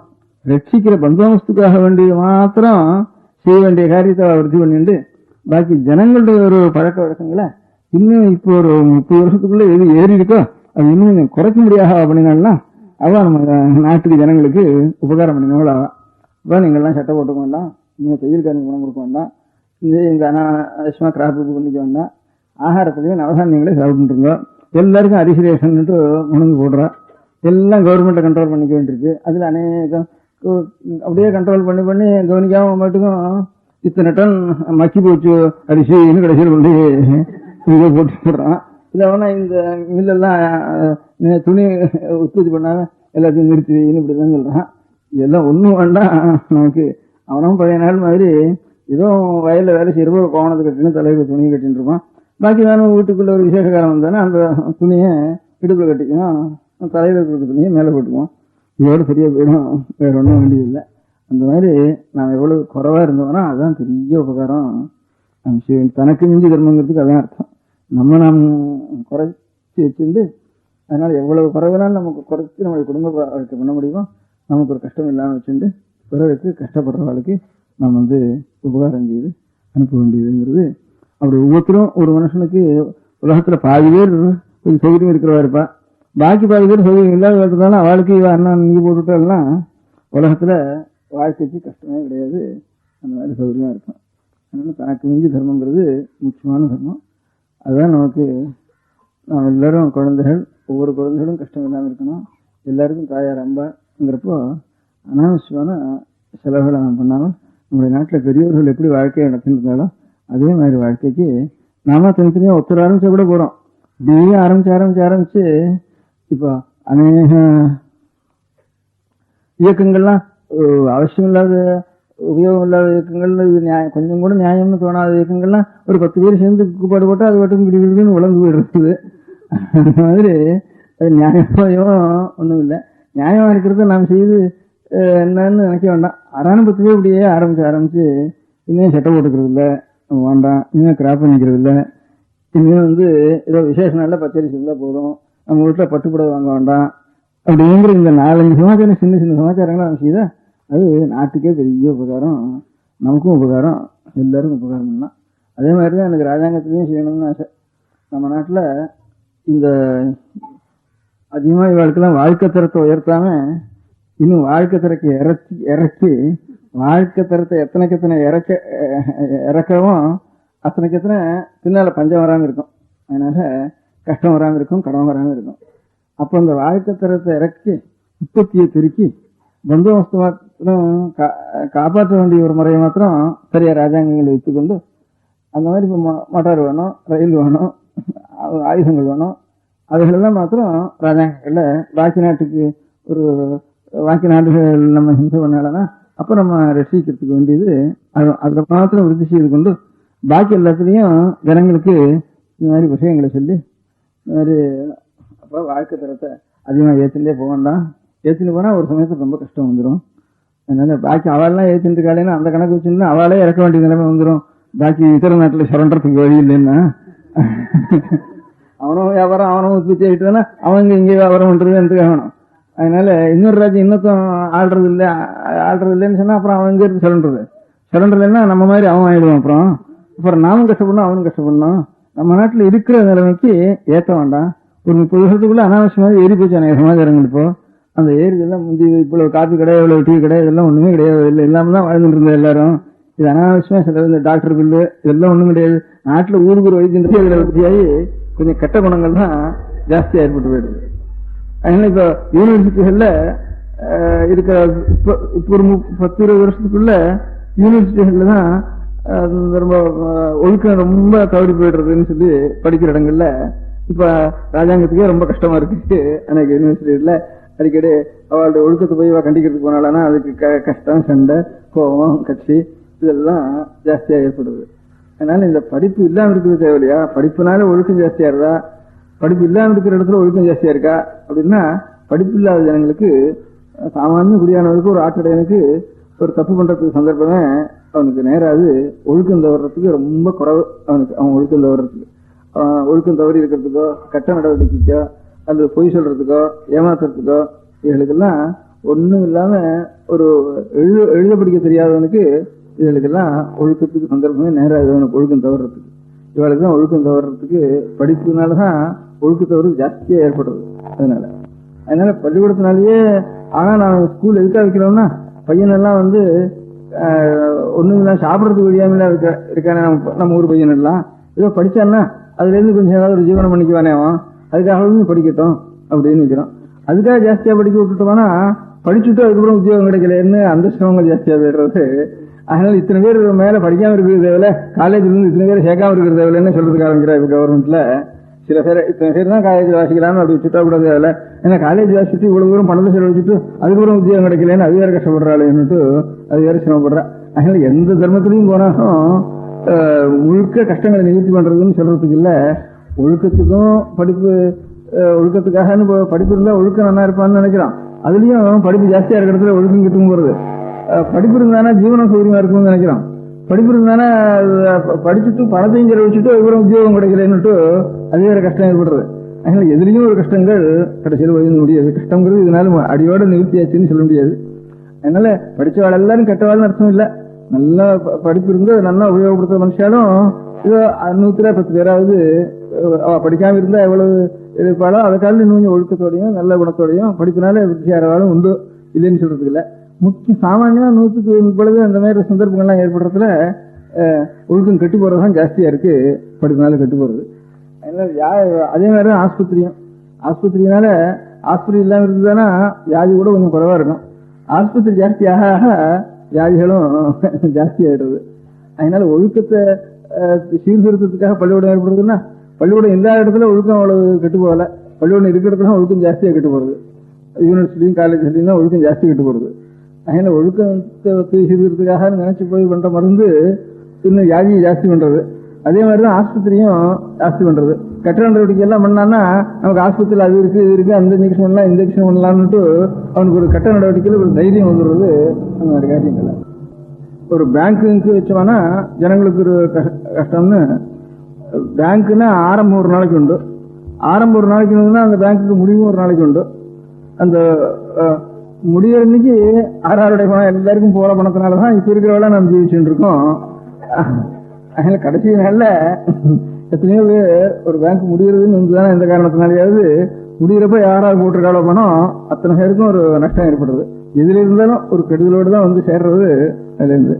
அதனால உண்மையா உபகாரம் பண்றதுன்னு எதனால என்ன, கடனை பணம் கொடுத்தது தப்புன்னு சொல்லல, படிப்பு கொடுக்கறது தப்புன்னு சொல்லல, அதனால ஆஸ்பத்திரி வைக்கிறது தப்புன்னு சொல்லல. அதனால முழுக்க எல்லா கஷ்டங்களும் நிவர்த்தி ஆச்சான்னா நிவர்த்தி யாரும் இல்லை. உண்மையா நிவர்த்தி யாரு எதனால என்ன, நமக்கு வறுமை இருந்தாலும் அதை வறுமையா நினைக்காம இருக்கணும், வியாதி இருந்தாலும் வியாதியா நினைக்காம இருக்கணும், அஜ்ஞானம் இருந்தாலும் நமக்கு இன்னும் அதுக்கு மேல படிப்பு இல்லையா, அதுக்கு மேல கடை இல்லையா, அதுக்கு மேல பாட்டு இல்லையா, அதுக்கு மேல நம்ம பாஸ் பண்ணலையா அப்படிங்கிற ஒரு ஆசை நமக்கு ஆசை இல்லாம இருக்கணும். அதுக்கு இருக்கிறதுக்கு ஒரு சாந்தம் இருக்கணும். ஒரே காரியத்துல நமக்கு ஒரு 1000 ரூபாய் எனக்கு நஷ்டமா போயிட்டுதானா கொஞ்சம் தெய்வ பக்தி உள்ளவனா இருந்தானா ஏதோ சாமி கொடுத்தார் வாங்கிட்டு போயிட்டார், நான் என்ன செய்யறதுக்கு அப்படின்னு விட்டுடுவான். அதனால தனக்கு ஒரு பந்துக்களையோ ரொம்ப பிரியமா இருக்கிற ஒரு குழந்தைகளோ காலமாயிட்டா கூட கொஞ்சம் ஞானியா இருக்கிறவன் அவனுக்கு ஏதோ அவர் கொடுக்க வேண்டியது அந்த பிராணிக்கு அவ்வளவுதான் ஆயுசு, நீங்க எனக்கு துக்கம் விசாரிக்கிறேன் அப்படின்னு சமாதானம் செய்வான்.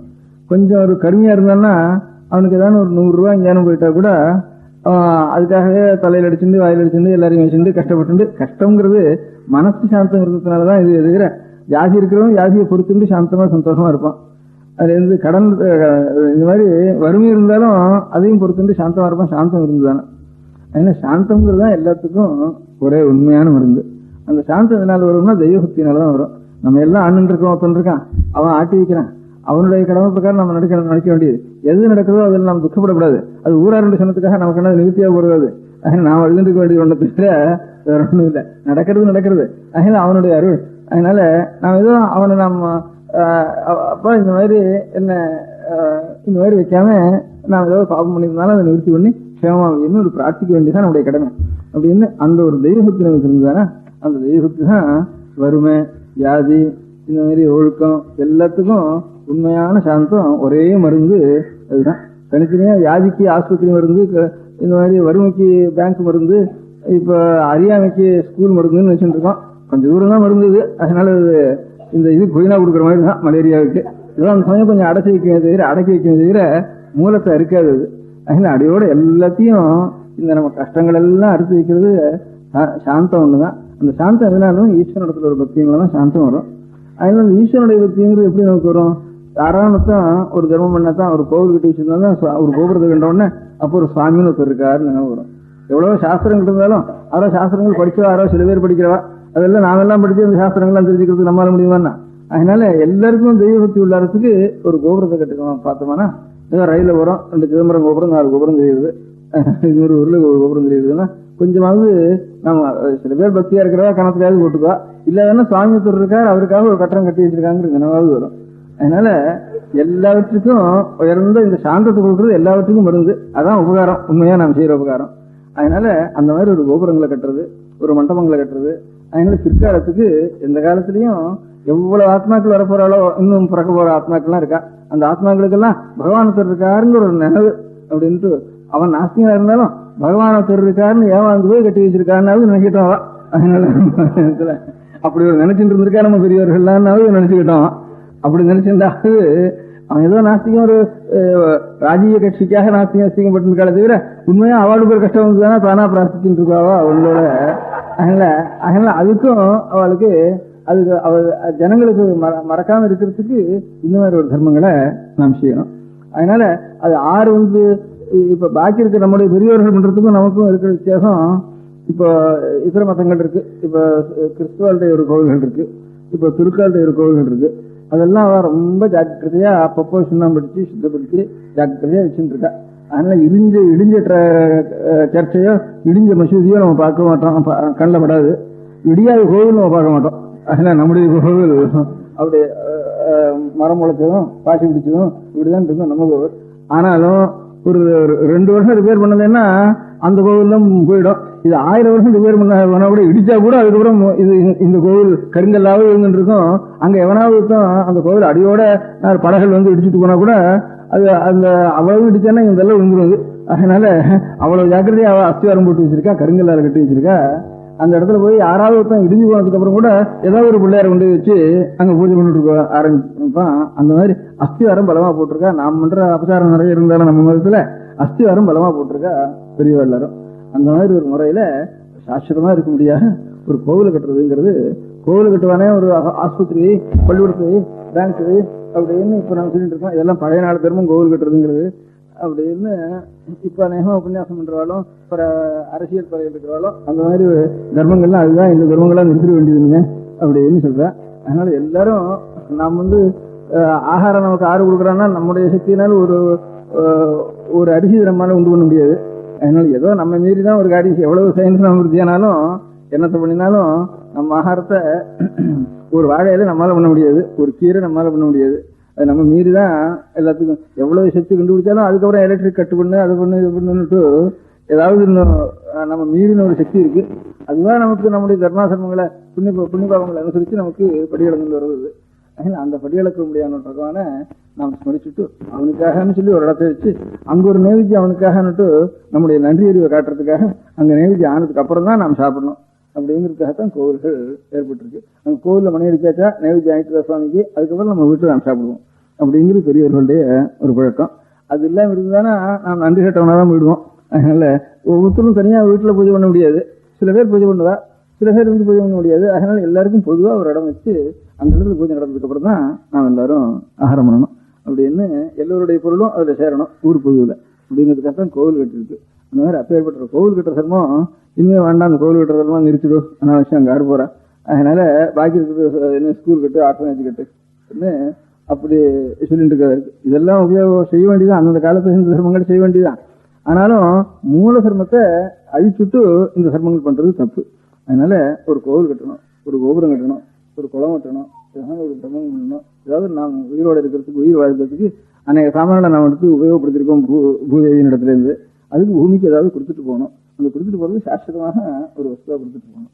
அந்த மாதிரி ஒரு சாஸ்வதமான காரியம் நம்மளால முடிஞ்சானா முதல்ல இதுக்கு நம்முடைய செலவெல்லாம் ரொம்ப குறைச்சிக்கணும். அது வந்து ஏதோ மோர், கஞ்சி, துணி, நூல் துணி, இந்த மூணோடு இருந்தானா நாமே நம்முடைய வஸ்திரங்களை நாமே சுத்தப்படுத்திக்கிறது. இன்னும் இந்த மாதிரி பழக்கங்கள் பெரியவர்களுடைய பழக்கம் வேணும். அப்போ கொஞ்சம் நம்முடைய குடும்பங்களுக்கு அதிகமாக வரவே வராது. கொஞ்சம் ஒவ்வொருத்தரும் கொஞ்சம் மிச்சப்படுத்தி வைக்கலாம். இதான் ஒரு சமமாவது செய்யலாம். அந்த ஒரு சமயத்துல முதல்ல சொன்னது ஒரு சமுதாயங்கி அல்லது ஒரு உரகல், அதுக்கப்புறம் ஒரு கிணறு, அதுக்கப்புறம் ஒரு குளம், இது எல்லாத்தையும் காட்டலாம். இன்னும் கூட இருந்தானா ஒரு ஆஸ்பத்திரி, இன்னும் கூட இருந்தானா பள்ளிக்கூடம், பேங்க்கு, அதெல்லாம் செய்யலாம். 10 பேர் செஞ்சு செய்யலாம். எல்லாத்தையும் காட்டின பிறகு எல்லாத்துக்கும் மூலம் போகிறோம். அதனால கோவில் அழிச்சுட்டு இந்த பழைய முறையான தர்மங்களை அழிச்சுட்டு இதை பண்ணுன்னு சொல்றது தப்பு. அதனால புதுமுறையானது வந்து தானே செய்ய வேண்டிய அவசியம் இருக்குதானே, செய்யத்தான் வேணும். அதோட கூட பழசுதான் உண்மையா எல்லாத்துக்கும் ஒரே மருந்து. எத்தனை ஆஸ்பத்திரி இருந்தாலும் மனசு சாந்தம் இல்லாமனா எந்த ஆஸ்பத்திரினாலும் பிரயோஜனம் இல்லை. இது எல்லாத்துக்கும் ஆஸ்பத்திரி பகவானை ஸ்மரிக்கிறது தான் எல்லாத்துக்கும் ஆஸ்பத்திரி. அவனுடைய நினைவு மறந்து போயிட்டு தானே அதுக்காக ஒரு இடத்துலயாவது ஒரு பூஜை, மணி, கோவில். அதனால திருக்கோவில் இல்லா திருவிருவரும் அப்படின்னு திருவண்ணீரணியா இந்த மாதிரி ஒரு விபூதியோ, ருத்ராட்சமோ, ஒரு மணியோ, செங்கோ, கோவிலோ இதெல்லாம் இருந்துட்டு இருக்கணும். அந்த இடத்துல நாம் செங்கு விபூதி கேட்டதுக்கு அப்புறம் பகவானுக்கு நைவேத்தியம் ஆனதுக்கு அப்புறம் நம்ம ஆகணும் அப்படிங்கிறது தான் உண்மையான நன்றி. அப்படி இருந்தானா நாட்டுக்கு ஒரு குறை இருக்காது. இந்த மாதிரி நாடு இருந்த வரைக்கும் ஒன்றும் அதே மாதிரி துர்பிட்சங்கள்லாம் அதிகமாக வராமல் இருந்தது. இல்லை, அந்த மாதிரி ஒரு முறை நாம் செய்ய வேண்டியது அவசியம்.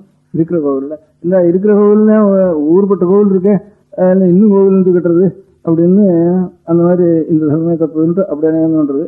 ஒவ்வொருத்தரும் வந்து சாயங்காலத்துல ஈஸ்வர சன்னிதானத்துல போய் கோபுரத்து வாசல்ல இருந்தாலும் ஒரு நமஸ்காரம் பண்ணிட்டு வர்றது அப்படின்னு இருக்கிற பாப்புலேஷன் முழுக்க வச்சுட்டு இருந்தாங்கன்னா இப்ப இந்த இருக்கிற கோவிலே இப்ப மடத்துக்கு எல்லாரும் வந்துள்ள இப்ப பண்றதுல இங்கேயே இடம் போறல இங்க ஏதோ நான் வந்திருக்கிற ஒரு 10 நாளையாவது நீங்க வந்துட்டு இருக்க.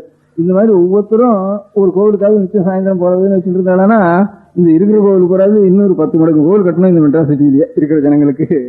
அதனால ஏன்டா கோவில் இவ்வளவு பைத்தியக்காரனா கட்டி வச்சிருக்காங்க, அதனால செவிக்கு ஒரு கோவில் வச்சிருக்காங்கன்னா அத்தனை ஜனங்களும் போயிட்டு இருந்தா அந்த கோவிலுக்கு போகாம நம்ம வந்து சாப்பிடுறது நமக்கு நன்றி இல்லாத இதுன்னு எண்ணம் அவளுக்கு. அது வந்து அவ உள்ள நடக்கணும்னு உள்ள போகணும்னு கூட இல்லை. நம்ம அபசாரம் நம்ம கொஞ்சம் அசுத்தமா இருந்தோம்னா வெளியிலேயே இருந்து கோபுரத்துக்கு வெளியில இருந்து தரிசனம் பண்ணுவோம், அது இதையாவது விமானத்தையாவது தரிசனம் பண்ணிடுவோம் அப்படிங்கிற நினைவோட அப்படி இருந்திருக்காவா. ஏன்னா உள்ள கூட போறதுக்கு இன்னும் நியமத்தோட போகணும், இந்த மலையாளத்துல போனா ஸ்நானம் பண்ணிட்டு போகணும், சட்டை ஒண்ணு போகக்கூடாது அப்படின்னு ஈர துணியோட போகணும் அப்படின்லாம் வச்சுட்டு இருக்கா. இன்னும் கொஞ்சம் நம்ம நாட்டு காட்டிலும் அதிகமா வச்சுட்டு இருக்கா. அதனால அப்படி இல்லாத வெளியில இருந்தாவது தரிசனம் பண்ணிடுறதுன்னுட்டு அப்படி எல்லாரும் ஒரு தரிசனம் பண்றது. எல்லாரும் சப்தமாவது காதுல கேட்கணும், அங்க இருந்து அங்க மணி அடிச்சு தானே நமக்காவது சத்தம் கேட்கணும், அவ்வளவு கிட்டக்காவது ஒரு கோவில் இருக்கணும் எல்லா இடத்துலயும் அப்படிங்கிற மாதிரி சப்தமாவது கேட்டு இருக்கணும். அதுக்கப்புறம் தான் நமக்கு நைவேத்தியம் ஆயிட்டுதுன்னா அப்புறம் தான் செய்யணும். எல்லா மருந்து காட்டிலும் ஈஸ்வரனுடைய பக்தி, அதனால மனசுக்கு ஒரு சாந்தம், அதனால ஒரு நல்ல எண்ணங்கள், இதுதான் நமக்கு முக்கியமான மருந்து. எல்லாவற்றையும் காட்டணும். அந்த மருந்துக்கு கோவிலுங்க சிரமம் செய்யலாம். அதனால தர்மம் பண்ணணும்னு பரோபகாரம் பண்ணணும்னு சொன்னேனே, எல்லாவற்றுக்கும் சிறந்த பரோபகாரம் ஜனங்களுக்கு ஈஸ்வரனுடைய நினைவு வருது, நினைவு மூட்டுறது. அதை காட்டிலும் பெரிய பரோபகாரம் எவ்வளவு நாம் அவளுக்கு பணம் கொடுத்தாலும், எவ்வளவு கல்வி கொடுத்தாலும், எவ்வளவு மருந்து கொடுத்தாலும், எல்லாத்தையும் காட்டிலும் ஈஸ்வரனுடைய நினைவை நாம் மூட்டுறது பெரிய பரோபகாரம். அதுக்காகத்தான் பெரியவர்கள்லாம் ஒரு கோவில் கட்டுறதுன்னு சொன்னார். அதெல்லாம் பழைய நாள் தர்மம், இப்ப புது நாள் தர்மம் படிக்க கூடாது. பழசு புதுசு நாளில் ஒண்ணும் கிடையாது. உபயோகம் இருந்தானே என்னைக்கும் பழசும் புதுசுதான், புதுசும் பழசுதான். அதனால உபயோகம் இல்லாம இருந்தாலும் புதுசும் பழசா சொல்ல வேண்டியதுதான். உபயோகம் இருந்தானே பழசையும் புதுசா வச்சுக்க வேண்டியதுதான். அதனால எந்தெந்த ஒரு தர்மங்கள் இந்த மாதிரி 5 தர்மங்கள் இருக்கு. ஆனால் நம்முடைய ஒரு குறைகளை ஒரு ஆச்சாரங்களை சுத்தப்படுத்திண்டு செலவுகளை கொஞ்சம் குறைச்சிண்டு கொஞ்சமாவது ஒவ்வொரு குடும்பத்திலையும் கொஞ்சம் மிஞ்சு முடியா செய்து ஏதாவது ஒரு தர்மம் ஒவ்வொரு மனுஷாலும் ஒரு தர்மத்தை கொடுத்து எழுதி வச்சது வரல. பணத்தை எழுதி வச்சு போறாது, நேரவே அவர் கட்டி என்னால பார்த்தணும். பணத்தை எழுதி வச்சுட்டா பட்டுக்கும் உயிர் எழுதி வச்சுட்டா பிரயோஜனம் இல்லை, நடக்கிறதோ நடக்காதோ தெரியல. நம்ம கையால பார்த்த ஒரு காரியத்தை பண்ணி அது பண்ணி செய்ய வேண்டியதுங்கிறது ஒவ்வொரு மனுஷாலும். ஒரு சின்ன ஒரு மோர் விற்கிற ஒரு எருமாடு வச்சு மோர் விற்கிறா கூட அதுல கொஞ்சம் மிச்சம் பிடிச்சு அதுல இருந்து ஒரு தர்மங்களை செய்யலாம். அநேகங்கிற அப்படி செய்யிருக்கா. ரொம்ப ஏழைகள் நடத்தின தர்மம் தான் ரொம்ப சாஸ்வதமான காலமா இருந்திருக்கு. அதில் கொஞ்சம் சௌகரியம் இல்லைதான் நான் இது மாதிரி சேர்த்துண்டு இந்த மாதிரி ஆலயங்கள், அதுலேருந்து மண்டபங்கள், அதுலேருந்து உற்சவங்கள், இவையெல்லாம் எப்பேற்பட்ட ஒரு சிரமங்களும் அவசியமான அஸ்திவார சிரமம். இது பாக்கி இருக்க முடியாத தத்தத்தாளர்கள் ஒவ்வொரு காலத்துல ஒவ்வொன்றும் சிரமமா ஏற்படலாம் பின்காலத்துல. அதையும் கொஞ்சம் அந்தந்த காலத்துக்காக செய்து கொள்ள வேண்டியதான், சேர்த்துக்கொள்ள வேண்டியதான். இப்படி நாம் எல்லாரும் பரோபகார சிந்தையோடு இருக்கணும். அதுவும் பரோபகாரத்துக்குள்ள பிறருக்கு நாம் செய்யற உபகாரம் என்னன்னாக்கா அநேக உபகாரம் என்னன்னா எல்லாவற்றையும் பெரிய உபகாரம் ஈஸ்வரனுடைய நினைவை அவளுக்கு கொண்டு கொள்ள முடியா செய்யறது. அதுதான் பெரிய உபகாரம். ஆஸ்திக்கத்தை ஜனங்களுக்கு நினைவு ஊட்டுறது பெரிய உபகாரம். அதான் எல்லாவற்றுக்கும் அவளுக்கு மருந்து. அப்பேற்பட்ட சிரமங்களையும் நாம் கைவிடாமல் கடைப்பிடித்து நடத்த வேண்டியது.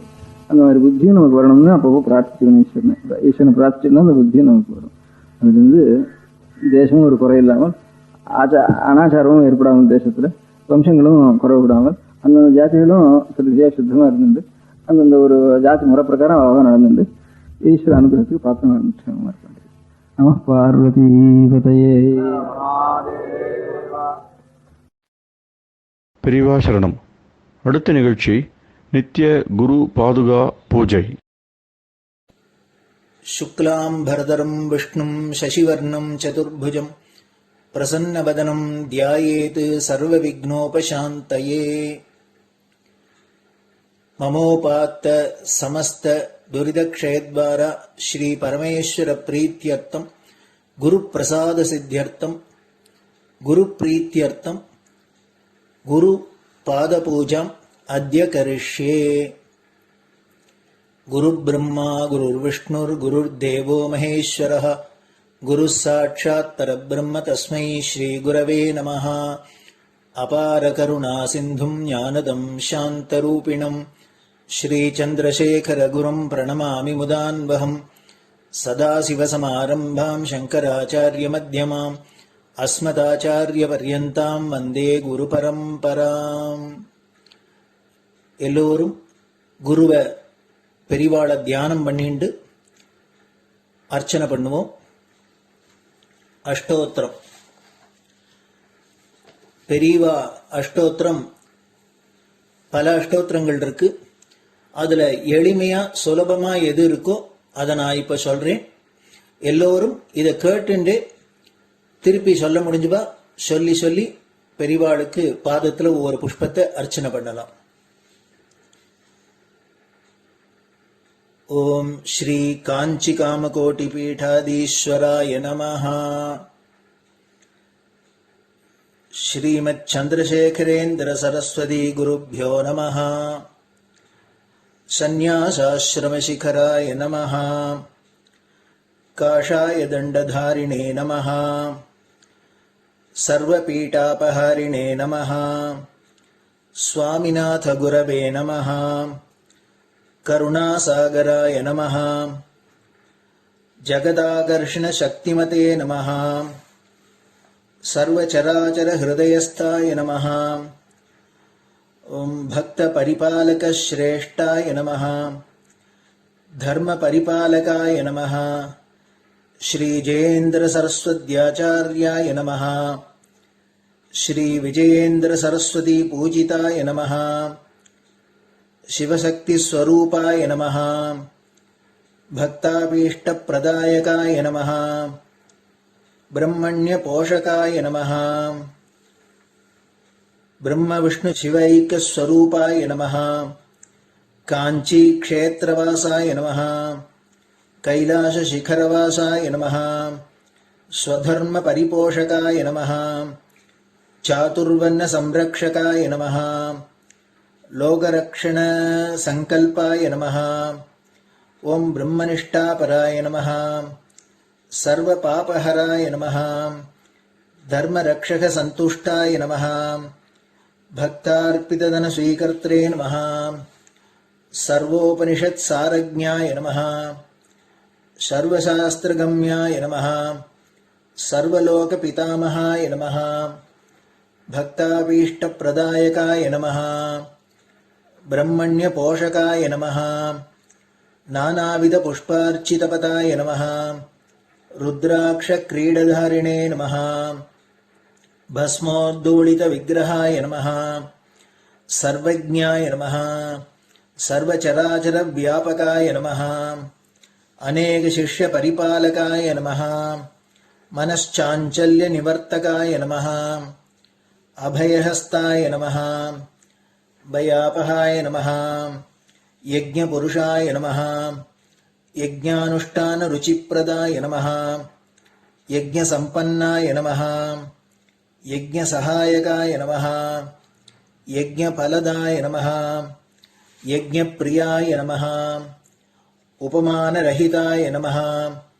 ஸ்படிக துளசி ருத்ராக்ஷ ஹாரதாரிணே நமஹ. சாதுர்வர்ண சமதிருஷ்டயே நமஹ. ருக்யஜிஸ்ஸாம அதர்வணாதி சதுர்வேத சம்ரக்ஷகாய நமஹ. தக்ஷிணாமூர்த்தி ஸ்வரூபாய நமஹ. ஜாக்ரத் ஸ்வப்ன சுஷுப்தி அவஸ்தாதீதாய நமஹ. கோட்டி சூரியதுல்ய தேஜோமே ஷரீராய நமஹ. சாதுசங்க சம்ரக்ஷகாய நமஹ. அஸ்வகஜ கோபூஜா நிர்வர்த்தகாய நமஹ. குருபாதுக பூஜா துரந்தராய நமஹ. கனகாபிஷிக்தாய நமஹ.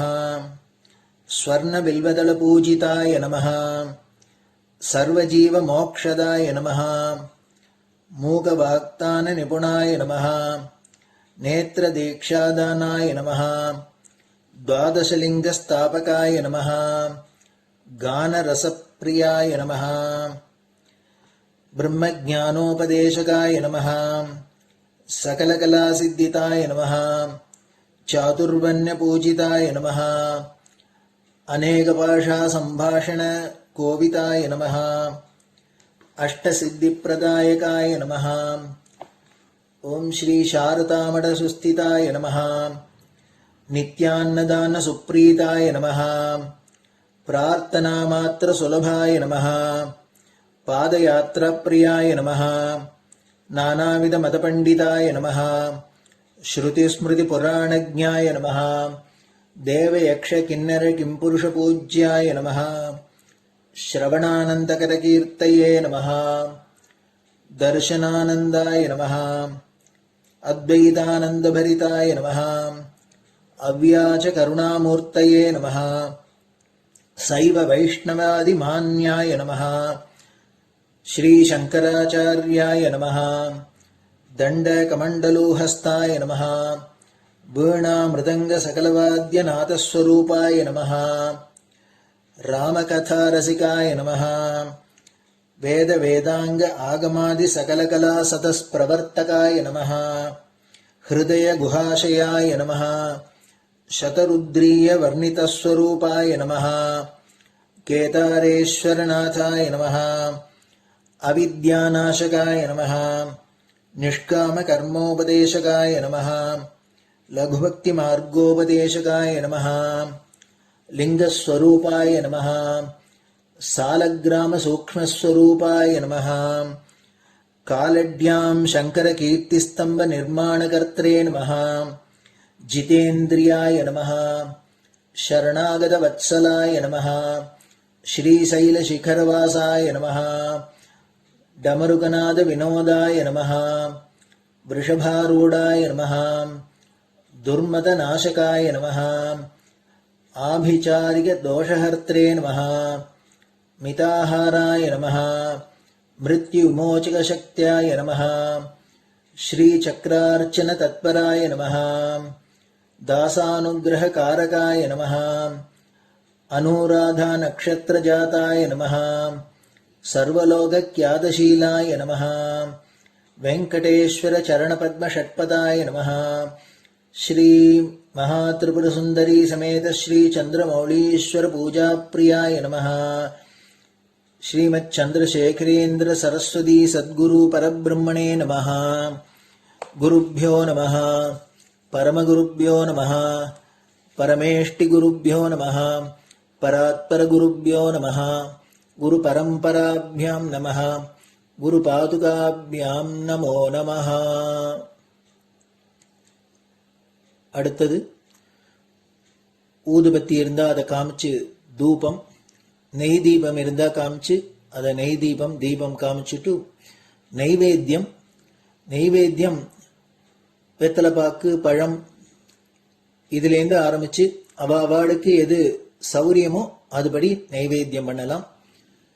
அதுக்கு அடுத்தது கற்பூர ஹாரத்தி பண்ணி எல்லோரும் பிரதட்சிண நமஸ்காரம் பண்ணி பெரியவாள்கிட்ட பிரார்த்தனை பண்ணிண்டு எல்லோரும் க்ஷேமமா இருக்கணும், லோகம் பரம மங்களமா சௌக்கியமா இருக்கணும், எல்லோரும் வியாதி வெக்க இல்லாத ஆயுராரோக்கிய ஐஸ்வர்யத்தோட சாந்தம் அமைதியோட ஞான வைராக்கியத்தோட எல்லோரும் நல்லவர்களாயிருந்து நன்மையை அடையணும்னு பிரார்த்தனை பண்ணி இந்த பூஜையை தினம் செய்யலாம்.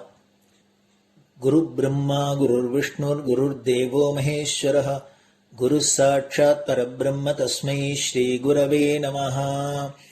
அபார கருணா சிந்தும் ஞானதம் சாந்தரூபிணம் ஸ்ரீ சந்திரசேகர குரும் பிரணமாமி முதான்வகம். சதாசிவசமாரம்பாம் சங்கராச்சாரிய மத்யமாம் அஸ்மதாச்சாரிய பர்யந்தாம் வந்தே குரு பரம்பராம். குரு பாத பூஜை நிறைவடைஞ்சது. பெரியவா சரணம். திருச்சிற்றம்பலம். நிலை பெறுமாறு எண்ணுதியேல் நெஞ்சே நீவா, நித்தலும் எம்பிரானுடைய கோயில் புக்கு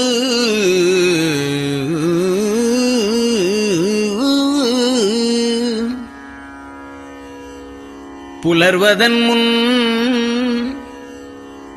அலகிட்டு மெழுக்குமிட்டு பூமாலை புனைந்து ஏத்தி புகழ்ந்து பாடி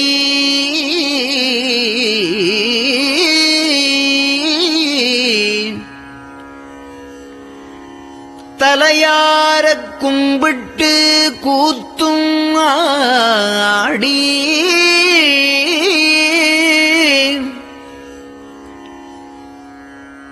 சங்கரா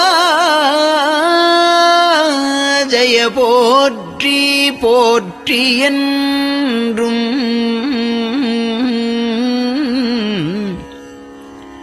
அலைபுனல் சேர் செஞ்சடையம் ஆதி என்றும் ஆரூரா என்றென்றே அலரானில்லே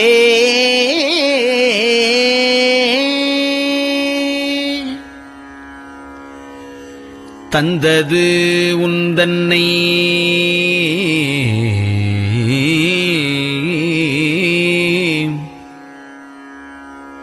கொண்டது எந்தன்னை சங்கரா ஆர்கோலோ சதுரர் அந்தம் ஒன்றில்லா ஆனந்தம் பெற்றேன் யாது நீ பெற்றது ஒன்று என்பால் சிந்தையே கோயில் கொண்டயம் பெருமான் திருப்பெரும் துறையுரை சிவனே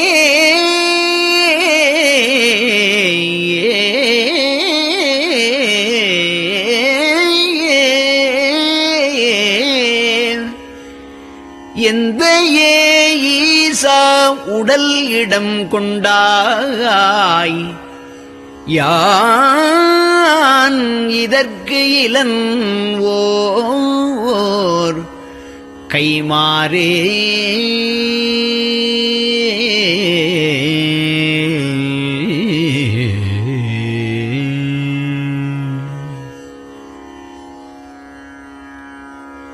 அன்னநடையார் அமுத மொழியார் அவர்கள் பயில் தில்லை தென்னன் தமிழும் இசையும் கலந்த சிற்றம்பலம் தன்னுள்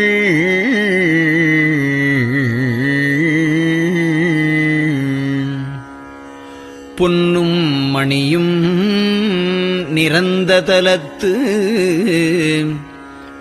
புலித்தோல் பியர்க்கிட்டு மின்னின் இடையாள் உமையாள்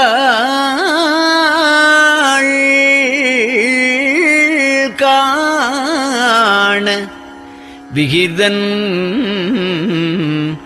ஆடுமே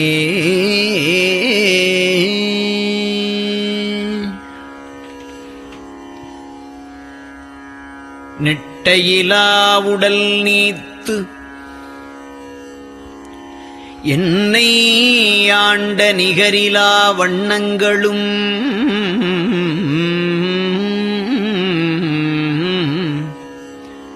சிட்டன் சிவனடியாரை சீராட்டும் திறங்களுமே சிந்தித்து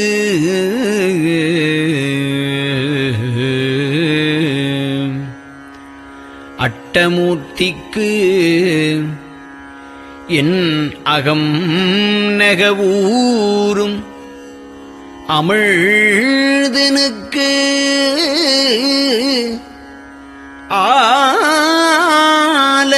ஆலநீழற்பட்டனுக்கு என்னை தன்பாற்படுத்தானுக்கே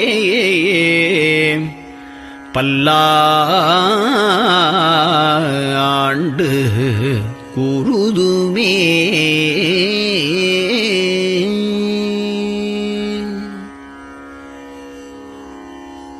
நெஞ்சம் ஈசனைக் காண்பதே விரும்பி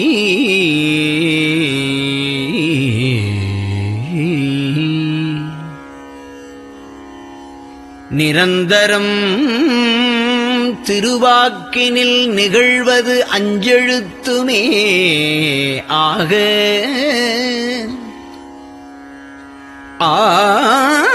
செஞ்ஞாளுடைய அம்மை செம்மலர் கைகுவித்து அருளி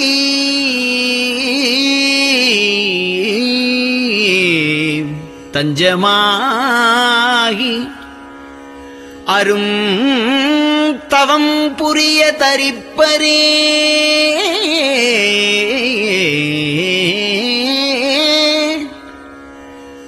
அவள் தனிப்பெரும் கணவர்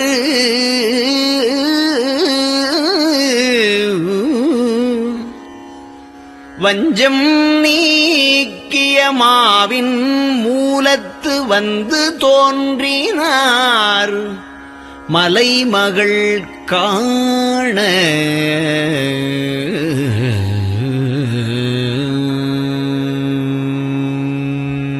திருச்சிற்றம்பலம்.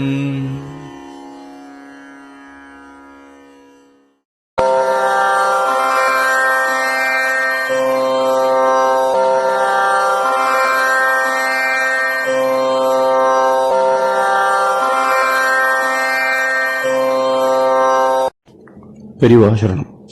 பெரியவா வானொலியின் காலை நிகழ்ச்சிகள் இத்துடன் நிறைவடைகின்றன.